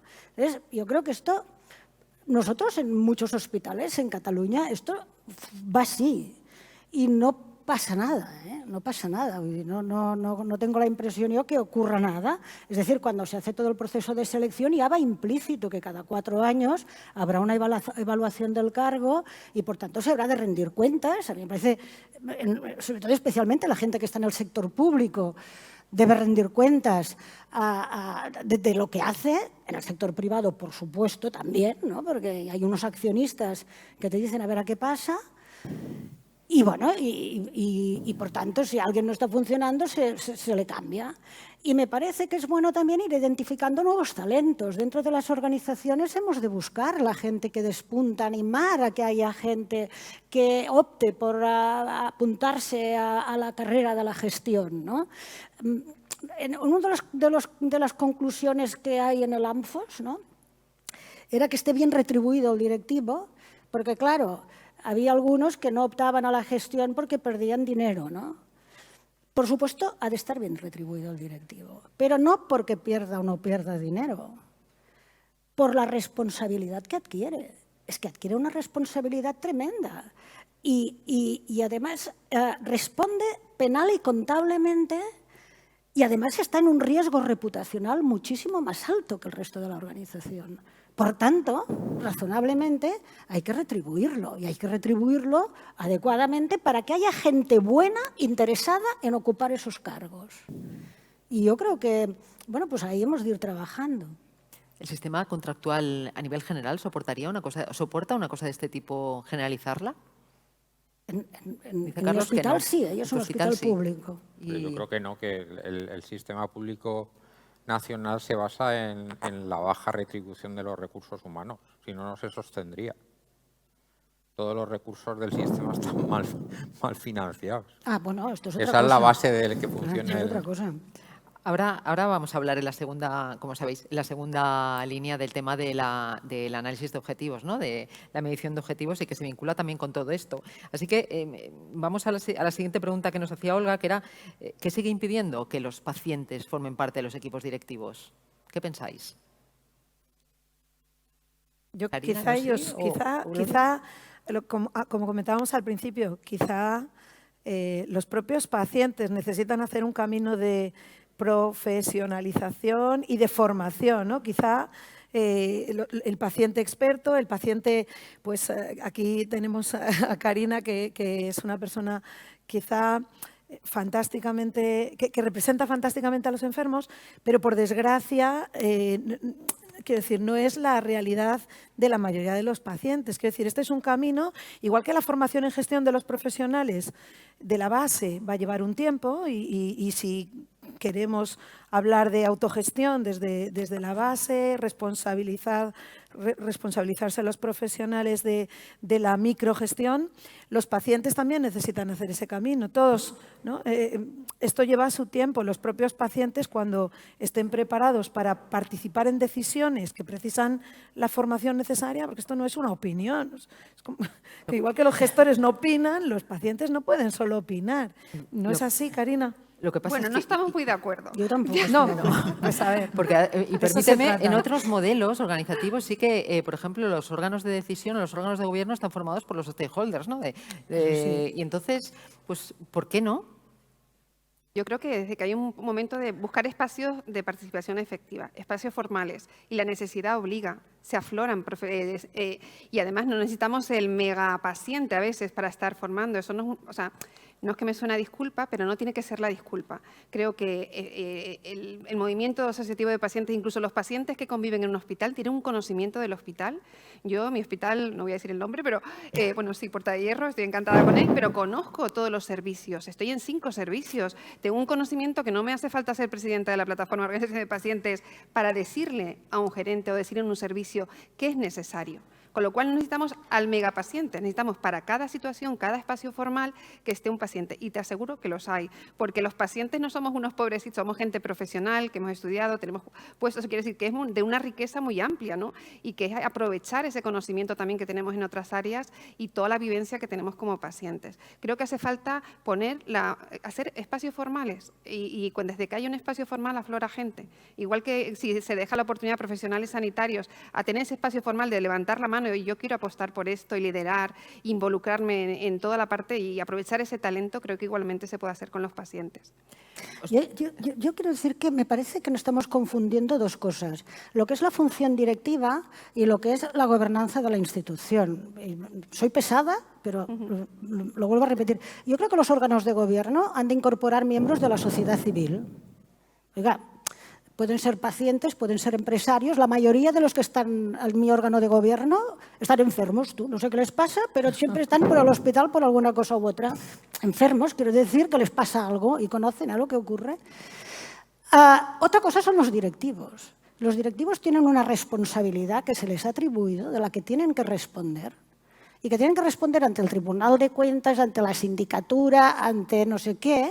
Y cuando se toma una decisión, se toma una decisión con las consecuencias que comporta. Por eso estamos diciendo que lo queremos profesionalizar. No que lo queremos profesionalizar, es que no puede ser de otra manera. Entonces, ahí no puede haber alguien que va a opinar, porque vamos a tomar decisiones que nos van a comprometer. Y, por tanto, las toma gente que se les supone que tienen el conocimiento, la capacidad suficiente para hacerlo. Y no es que no tengan conocimiento o capacidad los pacientes, pero no tienen probablemente esa visión global que les permite asumir esa responsabilidad penal, contable, etcétera, que van a asumir los demás. Otra cosa son los órganos de gobierno. Los órganos de gobierno sí, porque los órganos de gobierno son los que controlan a los gerentes, los que dan las directrices a los gerentes. El gerente es un empleado, un alto empleado, pero es un empleado, es un profesional. Y, por tanto, este no dice lo que va a hacer la organización, lo dice otro órgano. Por eso creo que es importante que pongamos el acento en los aspectos de la gobernanza, porque eso permite que la sociedad civil enriquezca la sanidad. Nos hacen una pregunta muy concreta y os hago las dos últimas porque podríamos hablar muchísimo de esto, que evidentemente genera mucho debate, como es lógico, ¿no? Hay una muy sencilla, os pido que seáis muy sucintos en la respuesta. Hemos hablado de que la retribución no es un elemento motivador, sino que es un requisito, debería ser un requisito por lo que implica. Pero aquí nos pregunta Miriam Miranda, nos dice ¿qué cambios hay que hacer para que un profesional elija la gestión? ¿Qué lo haría atractivo? ¿Tuvierais que convencer a alguien? ¿Qué es atractivo para que alguien diga, yo me voy a hacer gestor? Sin conocerla, un profesional clínico no se va a meter en gestión. Así, definitivo. Eso, vamos, yo te lo digo porque tengo experiencia en esto. O sea, o te equivocas o no entras en gestión. Quizá que haya posibilidad de intercambio. Así te lo digo de claro. Sí, es está decir, muy bien. No la conoces, no sabes lo que Sí. es. Yo volvería a entrar en gestión. Pues si tú fuera más joven, seguramente sí. Pero porque la he probado y bueno, pues tiene sus atractivos y te puede llegar a gustar. Pero sin conocerla, un clínico, tal y como está ahora, hablo desde el punto de vista de la situación actual. Carlos, ¿tú crees que igual, es decir, que se facilite la posibilidad de intercambiarse fases de clínicos y fases, porque ahora mismo es complejo, la verdad, clínico, gestor, para puestos de cierta responsabilidad, o sea, que eso sea más fácil de gestionar desde el punto de vista muchas veces legal o de los tipos de contratos, no siempre es fácil, ¿no? Entonces, eso quizá facilitaría que hubiera profesionales que estuvieran dispuestos a dedicar 4 años, porque como tú muy bien dices, no es fácil, son puestos a mí me parece complejos. Una idea atractiva, como el presidente de la comunidad, que le toque cada año a un jefe de servicio. No, fuera bromas, me parece una idea atractiva. Yo ya he comentado que con la poca formación que hay en gestión, una opción es que los clínicos de alguna manera pasen por la gestión más profesional, ¿no? Y la conozcan. Es la manera que hay ahora de participar o de interesarte más en temas de gestión. Pero claro, aunque entres por error y entres porque alguien te ha engañado, evidentemente tiene que estar sustentado en un sistema que te permite evaluación, Eso. porque si no, como nos dice la última pregunta, ¿cómo hacemos para que el gestor funcione y si tiene que tener fecha de caducidad y si puede desmotivar al equipo un gestor eterno? Bueno, Olga lo ha dicho, ¿no? Claro. Quiero decir, a mí me parece que así debería de ser, pero de verdad, no solo de papel. O sea, 4 años, evaluación y no pasa nada. Si las cosas han ido bien, fenomenal. Y si no han ido tan bien, no pasa nada. Habrá otras personas que pueden aportar, ¿no? Nos vamos a ir a hablar de la medición de resultados. Porque llevamos mucho rato hablando de esto, el tiempo ya sabéis que se nos va y podríamos hablar mucho más, pero claro, vamos a hablar de medición de resultados. Medición de resultados era uno de los temas que salió una y otra vez también en las propuestas, que se priorizó, pero claro, una de las primeras preguntas, las primeras acciones de esa ruta, de esa línea de metro, nos conducía a plantearnos qué es necesario medir, qué tenemos que medir, cómo alcanzamos el consenso para decir lo que es realmente importante. Lo que es importante para el paciente, lo que es importante para el profesional, lo que es importante para el sistema, lo que es importante para la sociedad. Incluso en una época pandémica donde la salud traspasa fronteras, lo que es importante a nivel de sistemas complejos que intervienen, que se interrelacionan unos con otros. ¿Quién decide eso y cómo? Alguno tiene que contestar, ¿eh? Me da igual quién. Bueno, Carlos, otra arranca. Vez, venga. Claro, hombre. Pues vamos a ver, el tema de los resultados en salud a mí me gustaría ver que aparecen. Quiero decir, esto es una historia que se lleva repitiendo durante muchos años, que todo el mundo es partidario, casualmente todo el mundo es partidario, le gusta la idea, pero que no avanza. No, seguimos con los datos cuantitativos, el número de lo que sea, para valorar la actividad asistencial. Los resultados en salud es para 2 actores fundamentales, el paciente y el clínico, es muy atractivo porque ya pasamos a medir datos de salud más bien a nivel de calidad que de cantidad. Y eso a un clínico o a determinados clínicos pues le está más cerca de lo que él suele hacer, ¿no? ¿Cómo se puede avanzar? Pues para avanzar en esto hay que ponerse de acuerdo todo el mundo en qué van a ser los resultados de salud, cómo se van a medir los resultados de salud, y yo creo que eso sí que tiene que ser una estrategia común, un consenso que venga más bien de arriba y que más o menos se haga en todos los sitios igual, porque si no, el que los resultados en salud sean de una manera en un sitio o en otro, pues no te permite comparar resultados a niveles de varias comunidades o incluso a niveles de varios hospitales dentro de la comunidad.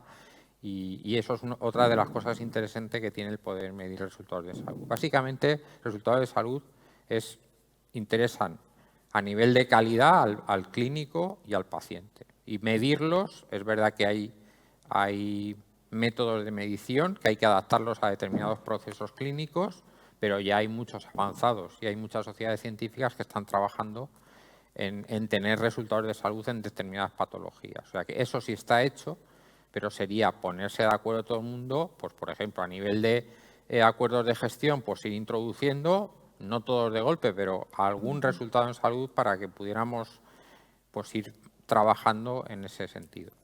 Carina, yo creo que aquí tienes mucho que decir, ¿no? Hay una frase tuya que me gusta mucho que se tomó de unas declaraciones que decía que es importante garantizar la equidad, ¿no? Al final la medición de resultados precisamente busca eso, ¿no? Y precisamente esa equidad tiene que proveer una cartera básica y común permanentemente actualizada que se mida por los resultados que da y no únicamente por el derecho a la prestación que otorga. Entonces, claro, eso cambia completamente el paradigma. Hablamos de PREMS, hablamos de PROMS, hablamos de resultados en el paciente, de expectativas, hablamos de resultados concretos, seguridad. Yo creo que todo lo que sea medir la experiencia del paciente, la satisfacción y cómo hacer las cosas mejor y de una manera más eficiente también, que tiene mucho que ver con eso, tanto de favorecer al paciente como favorecer al sistema y al profesional. Como en todo, pues la participación de los pacientes en la definición de esos indicadores, también tener claro, ¿no?, un liderazgo también en los indicadores, y si son 5 que podamos comparar. A nosotros siempre nos preguntan, bueno, y entre comunidades autónomas, ¿cuál es la mejor y cuál es no sé qué? Digo, pues no lo sé. No lo sé, porque no hay manera de medirla, ni unas son buenas en una cosa, otras en otra, o la experiencia del paciente. Quiero decir, tenemos que ser capaces de hacer las cosas mejor o lo que hacemos, visibilizarlo y también transparentarlo y comunicarlo. Yo creo que una de las cosas también que hace la participación y todo el tema de medición es ser más transparente, poder comunicar, y nosotros los pacientes somos facilitadores y palanca de cambio. Quiero decir, nosotros podemos ayudar a que las cosas pasen por nuestra posición, por la experiencia. Quiero decir, es un actor más que forma parte de lo que sería establecer. Pero yo creo que es fundamental que midamos resultados, aunque sean pocos, ¿no? Pero esto tiene que empezar por un piloto, por algo. Y lo que sé es que hay muchas iniciativas desde sociedades científicas, de unidades concretas dentro de un hospital. Quiero decir, todo el mundo quiere hacerlo y sacar información que permita pues, gestionar salud de una manera más preventiva. Y no digo enfermedad, gestionar salud. Quiero decir que es importante que pongamos el foco en la salud y no tanto en la enfermedad, más en la persona que en el paciente. Así que realmente queremos tener la foto, ¿no?, de lo que aporta nuestro Sistema Nacional de Salud pues al conjunto, ¿no?, de la sociedad y a todo el sistema. ¿Pero cómo se hace eso? ¿Cómo se concilia que realmente los resultados que son importantes para ti como paciente coincidan con los resultados que son importantes para el clínico? ¿Cómo se hace ese ejercicio? Que son coincidentes, que yo creo que muchos son coincidentes. No tenemos una situación tan apartada, ni muchísimo menos. Lo que tenemos es que tener otro espacio donde ponerlos y que se nos escuche. Yo no me veo alejada de mi profesional, de mi médico, cuando tomamos decisiones sobre mi salud y cómo ponemos cosas sobre la mesa que son importantes para mí. Lo que hay que crear espacios de que lo que sea importante para el paciente y que el médico sabe que eso es donde quiere ir el paciente, pues que se favorezca, que se haga y se pueda medir. Begoña. A mí me gustaría ser un poquitín más optimista que Carlos, porque sí que es verdad que nos queda mucho camino por recorrer en el tema de la medición de los resultados en salud, pero ya se está empezando a trabajar a través de sociedades científicas, hemos comentado en pequeños pilotos, y sobre todo lo que creo que nos falta es formación a los profesionales y a los pacientes. ¿Qué son los resultados en salud reportados por los pacientes? ¿Cómo podemos obtenerlos? Tendremos que identificar herramientas que nos acerquen la medición de estos resultados en salud al entorno del paciente. Pues como por ejemplo en la pandemia sí que hemos visto que con las consultas no presenciales hemos tenido que echar mano de herramientas para acercarnos al paciente, y esas herramientas... Espera, que te has silenciado. Sí. Bueno, ahora me oís, sí. Y esas herramientas que hemos utilizado son las que nos pueden servir para acercarnos al paciente y que podamos obtener esa medición de resultados en salud, para luego incorporarlos en las decisiones clínicas. Pero estamos hablando mucho de futuro, tendremos, habrá que... Claro, hemos dicho que el reto es que este es un futuro a muy corto plazo, está muy cerca, tenemos poco tiempo para perder, entre comillas. Desde tu ámbito, ¿qué experiencias crees que nos servirían como elementos de éxito, experiencias de éxito? Totalmente de acuerdo, el futuro está aquí. O sea, hablamos en futuro, pero ya estamos trabajando en ello. Lo único que yo creo es compartir esas experiencias. Si se lo podemos cambiar igual o darle un micrófono.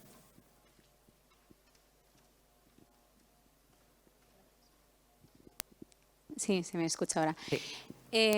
Yo creo que estas pequeñas experiencias que estamos llevando a cabo, ya te digo, a través de sociedades científicas, incluso dentro de los propios hospitales, yo creo que es muy fácil ponerte en contacto con otro profesional y decirle, oye, mira, he averiguado sobre esta patología, podemos medir esto, ¿qué te parece si empezamos?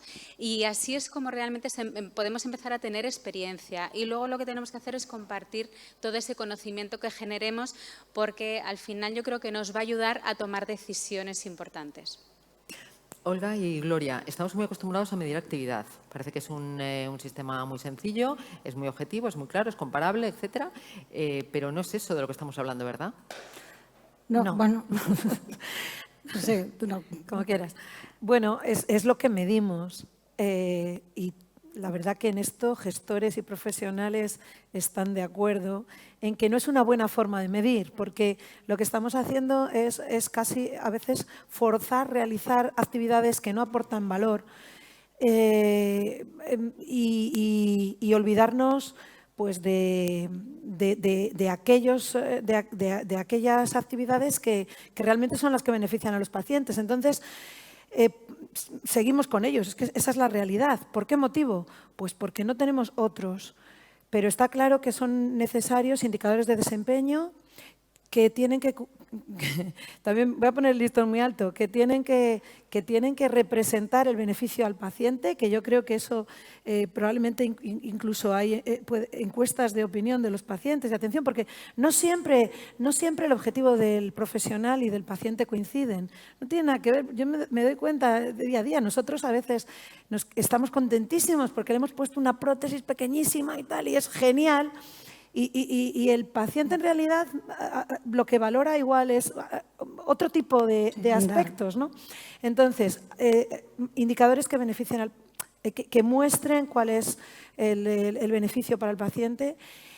Tiene que haber indicadores del desempeño del profesional, que satisfagan al profesional y también que satisfagan a la propia institución, de modo que eso pueda incluirse en el contrato programa, en los planes anuales de gestión y podamos, vamos a decir, también contribuir a lo que hablábamos antes, ¿no? a valorar más al que mejor trabaja, no al que hace más, sino al que lo hace mejor. El problema para mí, la dificultad ahora mismo, creo que son dos. Una es definir ese tipo de indicadores de desempeño, que es muy complejo porque efectivamente preguntas a mucha gente y es muy difícil. Hay gente trabajando en ello, pero hay poco consenso, deben de ser comparables, medibles. Y luego el otro aspecto que yo le veo la dificultad es la dificultad de cómo medirlos. Y creo que aquí sí que la inteligencia artificial, el Big Data, pueden ser dos herramientas fundamentales. Por supuesto, la historia clínica digital y electrónica como fuente de datos fundamental y estar abiertos a otras fuentes de datos que a veces desde las instituciones sanitarias nos cuesta aceptar otro tipo a los profesionales también, y hablo como profesional, nos cuesta aceptar otro tipo, lo comentaban en la charla anterior, los dispositivos que tienen los propios pacientes. No, es que eso no vale, es que quizá valga, o al menos tenemos que hacer el esfuerzo de pensar qué puede valernos para monitorizar los resultados. Bueno, yo la verdad es que creo que hay que medir muchas cosas. Todo aquello que comporta una decisión debería estar fundamentada en datos, en una evaluación. Y es igual si tomas una decisión asistencial, organizativa, financiera o del tipo que sea. Porque además es que no se me ocurre mejor manera que hacerlo basado en datos, ¿no? O sea, por tanto, medir y evaluar lo que hacemos y el impacto que tiene me parece que es importante. Ahora, hay que ser modestos, porque al final la asistencia sanitaria tiene el impacto que tiene en la salud, no más ni menos, ¿no? Pero lo hemos visto en la pandemia, ¿no? La pandemia, al final, todos a casa. Esto era lo que... Y no era una medida de sistema del hospital y tal, ¿no? Era otro tipo de medidas las que influían y aún influyen. Entonces, como medir el resultado real en salud es complicado, nos vamos a cosas un poco intermedias. Y ahí a mí me parece que está muy bien, y estoy con Carina, que toda la aportación que están haciendo desde el ámbito de pacientes, en que su experiencia es importante, en que lo que para ellos entienden como un resultado positivo debe incorporarse en la evaluación, hay que hacerlo. Ahora, no es fácil, ¿eh? No es fácil, porque partimos a veces de validaciones que se han hecho en otros contextos que no son fácilmente reproducibles en nuestros hospitales. Entonces, nosotros tenemos como objetivo, por ejemplo, que este año vamos a poner en marcha evaluación de 3 PREMs, 3, no más, porque no es posible hacer más, ¿no? Y ya veremos con esto qué hacemos una vez tengamos los resultados. Ya veremos una vez, entonces, qué hacemos, ¿no? Y yo quiero poner el acento también en otra cosa. Para medir hay que tener buenos datos. Y eso nos lo pasamos por alto muchísimo. Yo creo que sería importante que en las organizaciones vayamos creando grupos de trabajo específicos, task force específicas, para la estandarización y la validación de los datos que tenemos. El dato no solamente va a ser algo que va a ser un input para trabajar, sino que va a ser un output de la entidad, como antes nos explicaba muy bien, bueno, muy bien, ¿no? Porque perdíamos la conexión, ¿verdad? Pero como nos explicaba la anterior ponente. Y entonces han de ser robustos. Y hemos de medir lo mismo cuando decimos una cosa en Murcia o en Barcelona. Hemos de decir lo mismo. Porque además, fijaros que uno de los proyectos más interesantes que hay en el Next Generation es el Data Lake que se quiere crear, que a mí me parece realmente una iniciativa que merece la pena ser apoyada y que es importante, pero que exige de todos nosotros una rigurosidad en el trato de los datos que yo, francamente, no veo.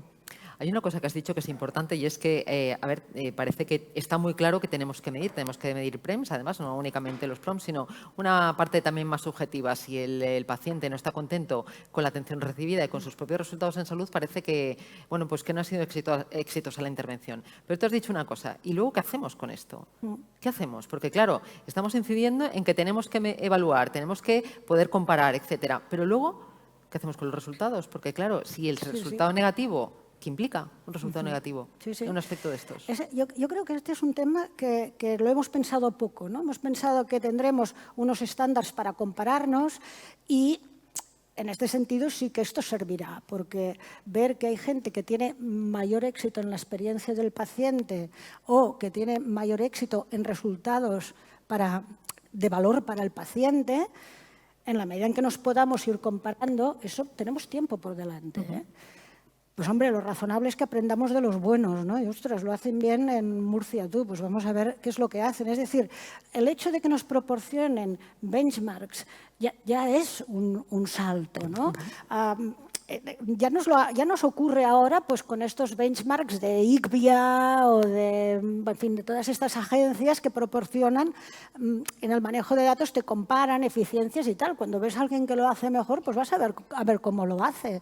Yo he aprendido un montón, bueno, y he copiado un montón sobre todo, ¿no? Porque, ostras, y este asunto para que solo tarde 20 minutos la aguja, la puerta, o no sé qué, tal, ¿cómo lo hace? Porque a mí no me sale. Pues lo he aprendido y lo hemos copiado.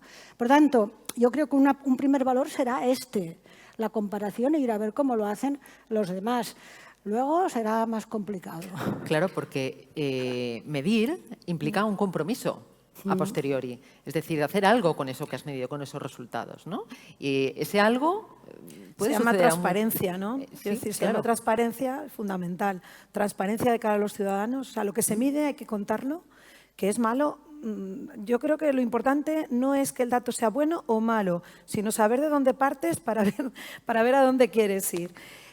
Pero creo que hay que ser transparente y contárselo a la sociedad. Y luego la transparencia dentro de la institución, porque a veces a los profesionales no les llegan los resultados y si cuando ellos son conscientes de lo que han hecho, de sus resultados, tienen capacidad de mejorar. Entonces, transparencia a la sociedad en horizontal, transparencia también en vertical, para que cada profesional sea capaz también de medirse en su propio ranking. Claro, porque esto que estás comentando se enlaza muy bien con tres preguntas, porque da una del apartado anterior, que hablan precisamente de cómo vincular esa medición de resultados, con la retribución de los profesionales. Las tres preguntas los tres participantes hacen más o menos la misma pregunta. ¿Eso es razonable? ¿Eso es coherente? ¿Eso es consistente? ¿Eso genera mayor motivación y mejor compromiso? ¿O es contraproducente? ¿Qué pensáis? No, yo creo A mí que me parece un estímulo. Sí, Pero totalmente. yo quería hacer un pequeño comentario, porque cuando un paciente tú le pasas un cuestionario PROM para ver si realmente lo inmediato que tiene que percibir el paciente es que eso influye en su estado de salud. Es decir, llámese cambio de tratamiento, llámese cambio de lo que sea, ¿no? Entonces, yo creo que eso es lo primero. ¿Para qué sirve el que un paciente te dé un PROM? Pues te sirve para aportar algo a la atención asistencial de ese paciente, ¿vale? Puede ser desde un tratamiento. Hay PROMs que se relacionan muy bien con la actividad de enfermedad. Yo llevo trabajando en esto con papel muchos años y hay mediciones de calidad de vida modificada por ejemplo, en artritis reumatoide, que se relacionan perfectamente con actividad de enfermedad, incluso con remisión. Es decir, que lo inmediato que tiene que percibir el paciente es que eso que está haciendo, primero, el profesional lo percibe como algo importante. Eso me parece básico. Y segundo, que puede reportar un cambio que puede ser de tratamiento, puede ser de fisioterapia, de apoyo psicológico, de lo que sea. Es decir, eso es lo inmediato. Y lo otro es, pues efectivamente, si los resultados son homologables en varios sitios y la medición de los resultados es uniforme, pues puede conllevar pues el estímulo que se decida, pues si es aumento de retribución o simplemente qué buenos somos y qué bien lo hemos hecho. La palmadita en el hombro igual no funciona, ¿no? Bueno, pero ¿Cómo lo veis? Bueno, La palmadita en el hombro igual no basta. Bueno, también Necesitamos es algo importante más. porque Sí, muchas también, veces sí. los A veces- profesionales simplemente esto lo valoran. Pero desde luego yo creo que antes Olga ha comentado también, ¿no? En el sistema público que somos responsables también de la administración del gasto. Por supuesto que no, habrá que valorar con una retribución económica, ¿no? No solo con la palmada, como tú dices, que es importante, insisto, es importante no olvidarse de la palmada. Pero lo otro también es importante, porque si no, ¿de qué sirve medir? ¿De qué sirve si tú retribuyes lo mismo a quien tiene buenos y malos resultados? Que es, por desgracia, es lo que ocurre con mucha frecuencia.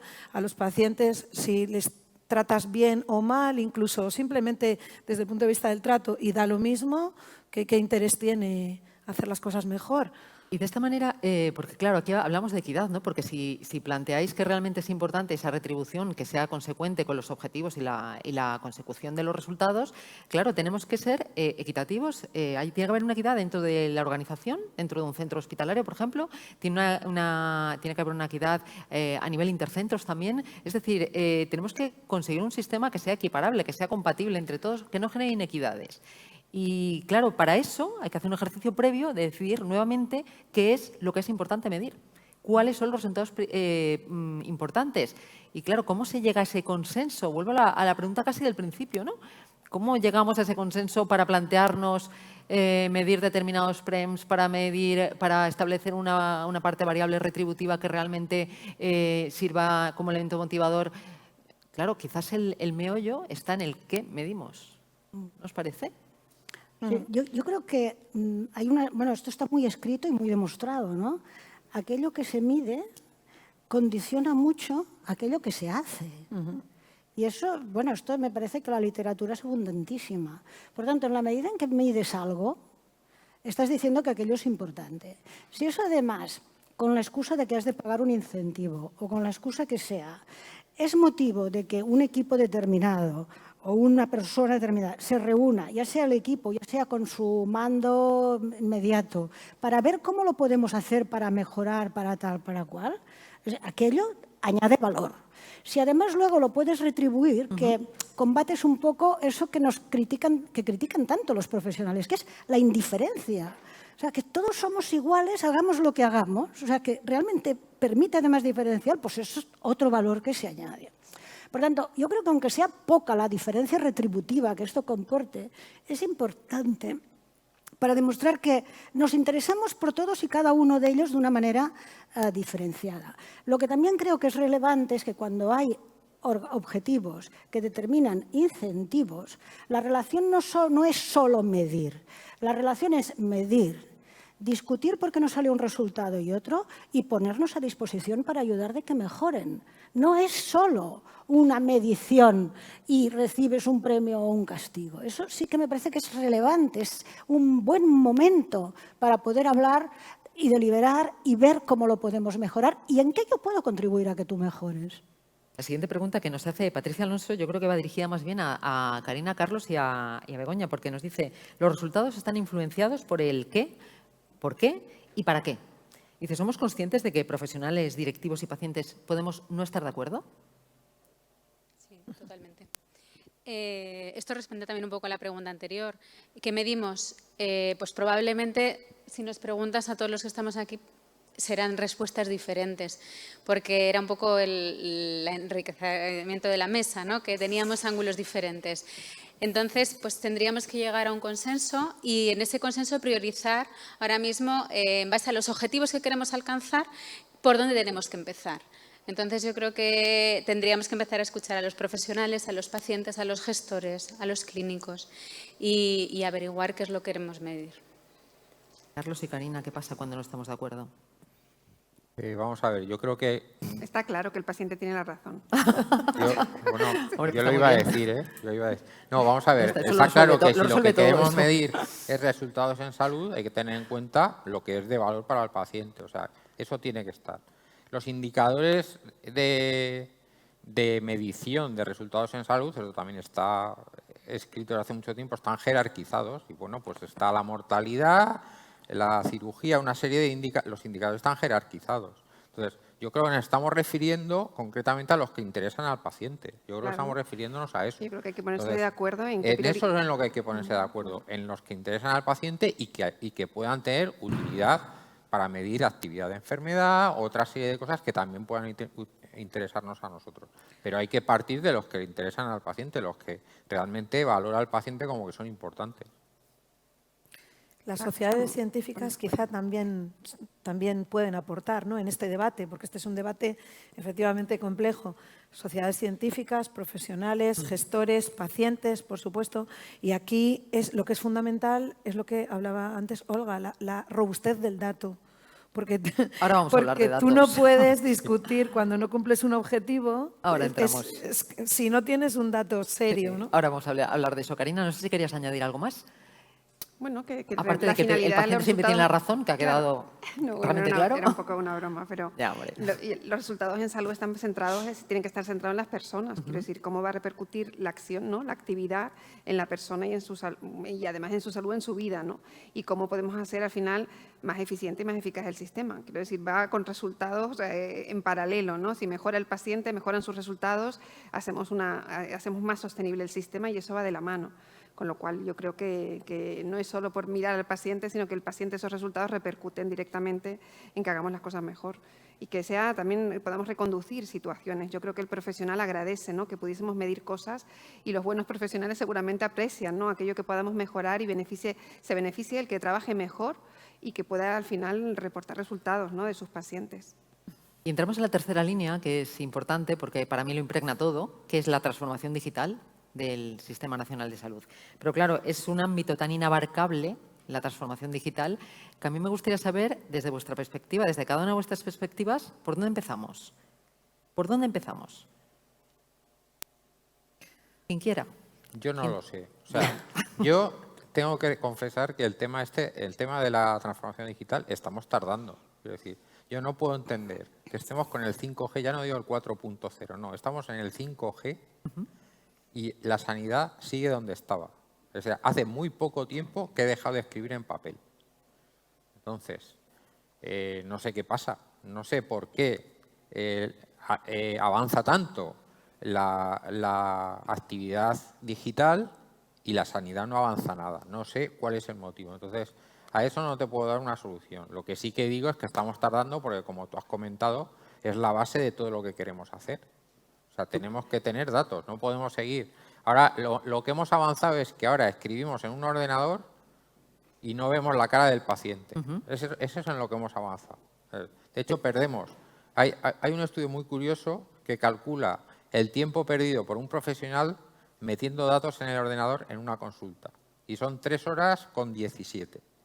Si una consulta media de una mañana está entre 5 y 6 horas, imaginaos la actividad que tiene para ver al paciente, escucharlo, explorarlo, etcétera, etcétera. O sea que a mí me parece que necesitamos que la innovación informática llegue ya, que sea aplicable inmediatamente a la historia, que pueda proporcionar una asistencia al mismo tiempo, no que sea que metas datos que después no sabemos qué pasa, sino que se pueda autorrellenar incluso remotamente por el paciente, que te lleguen todos los datos de analítica, de otras pruebas directamente a la historia y que tú solo tengas que rellenar lo imprescindible y poder atender al paciente. Y yo no sé qué es lo que pasa que no llega a eso, no lo acabo de entender.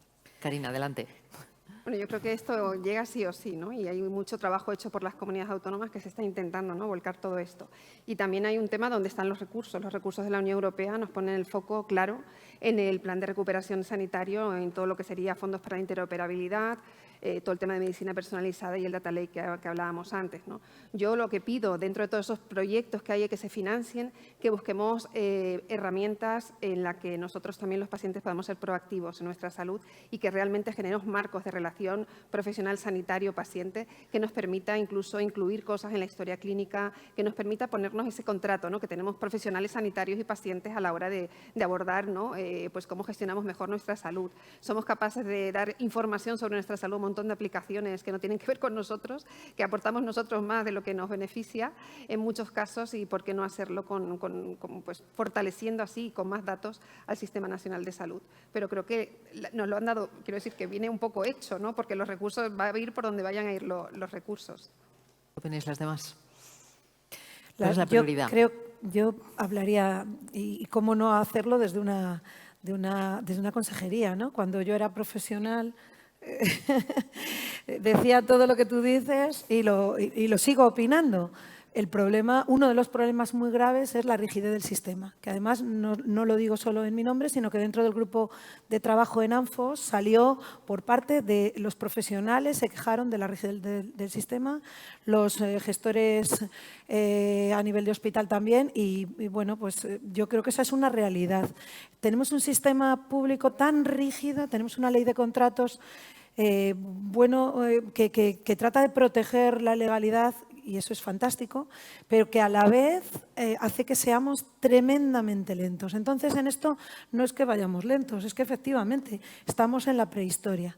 O sea, estamos en el mundo Google, Uber, etcétera, se aprovechan todos los datos, nuestros datos de visita de un restaurante, de lo que sea, ¿no? Y resulta que los datos en salud, que son datos importantísimos, numerosísimos, de los que muchas veces disponemos, pero no tenemos herramientas para utilizarlos. Y cuando los usamos, pues le supone al profesional un esfuerzo brutal cualquier revisión de historias, porque es uno por uno, mételo en un Excel. O sea, vamos a ver, es como si ahora fuéramos en un 600, ¿no? Si ninguno de nosotros usa un 600 hoy día, ¿cómo podemos usar estas herramientas digitales que tenemos? Y además de la rigidez, pues hay otro tema que es inevitable, la financiación, claro.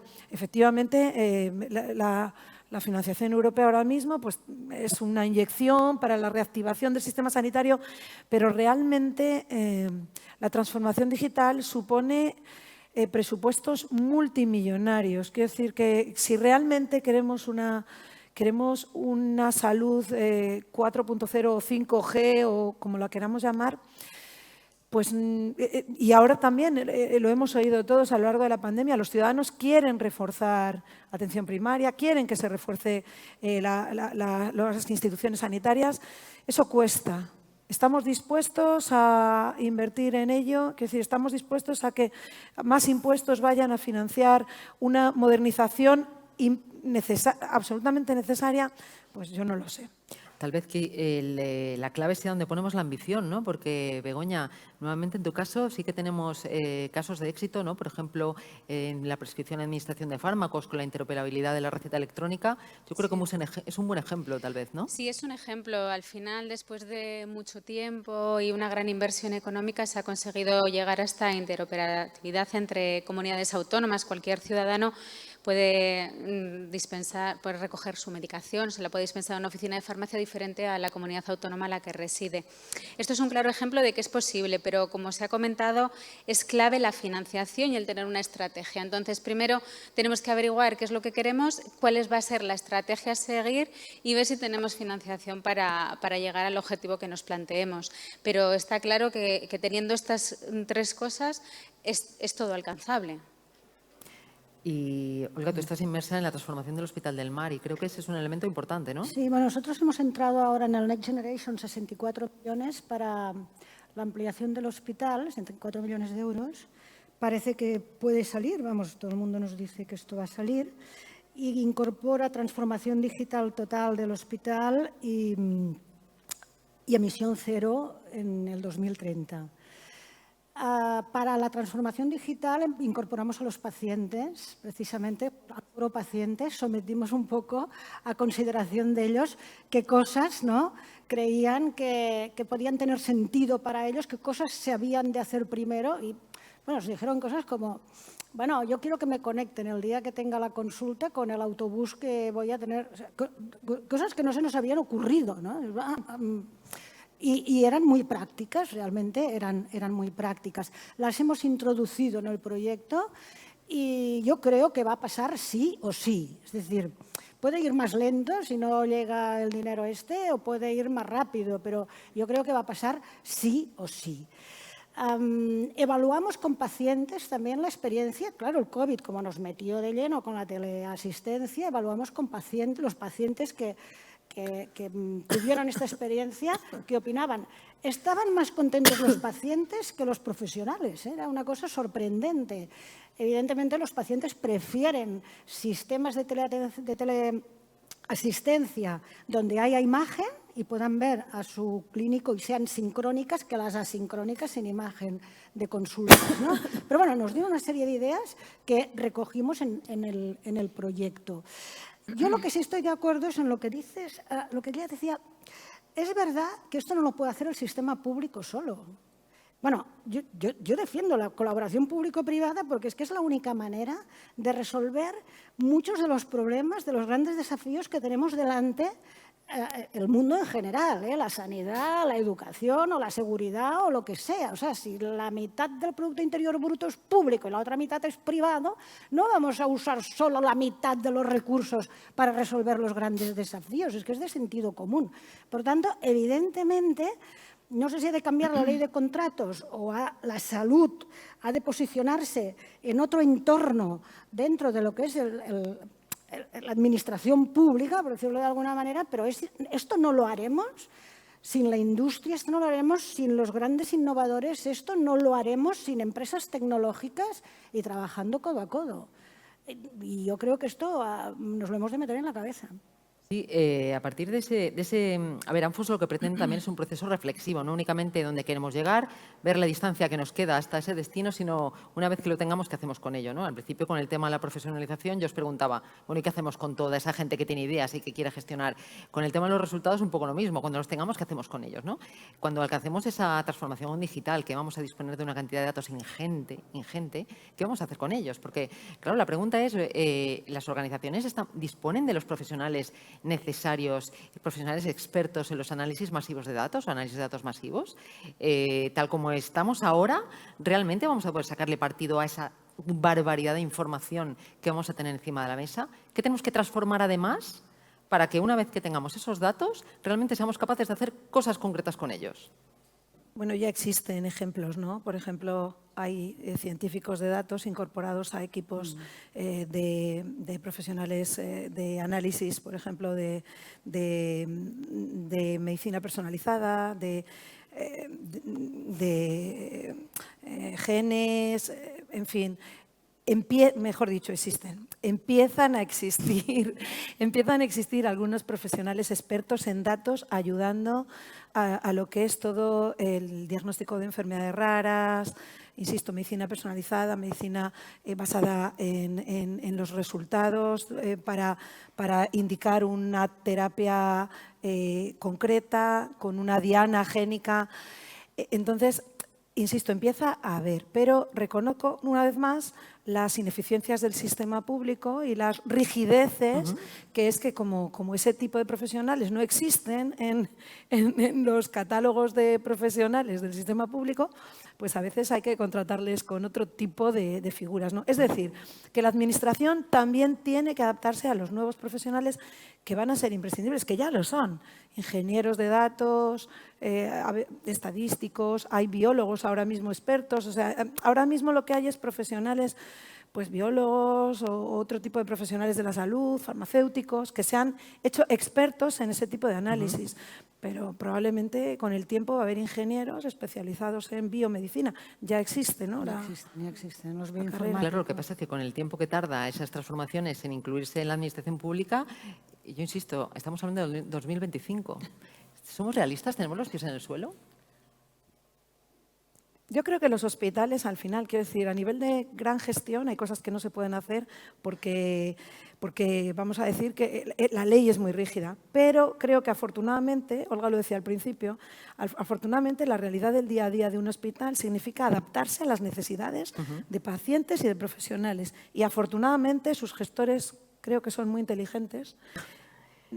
Lo digo de verdad, son muy inteligentes y son capaces de ir resolviendo los problemas mucho más cotidianos, igual puede que no de la forma más, no sé cómo llamarlo, de la forma más estricta posible, pero de una forma legal e inteligente y útil, porque lo que hay que dar es solución a los ciudadanos. Entonces, insisto, creo que los hospitales dan respuesta a ello, ¿no?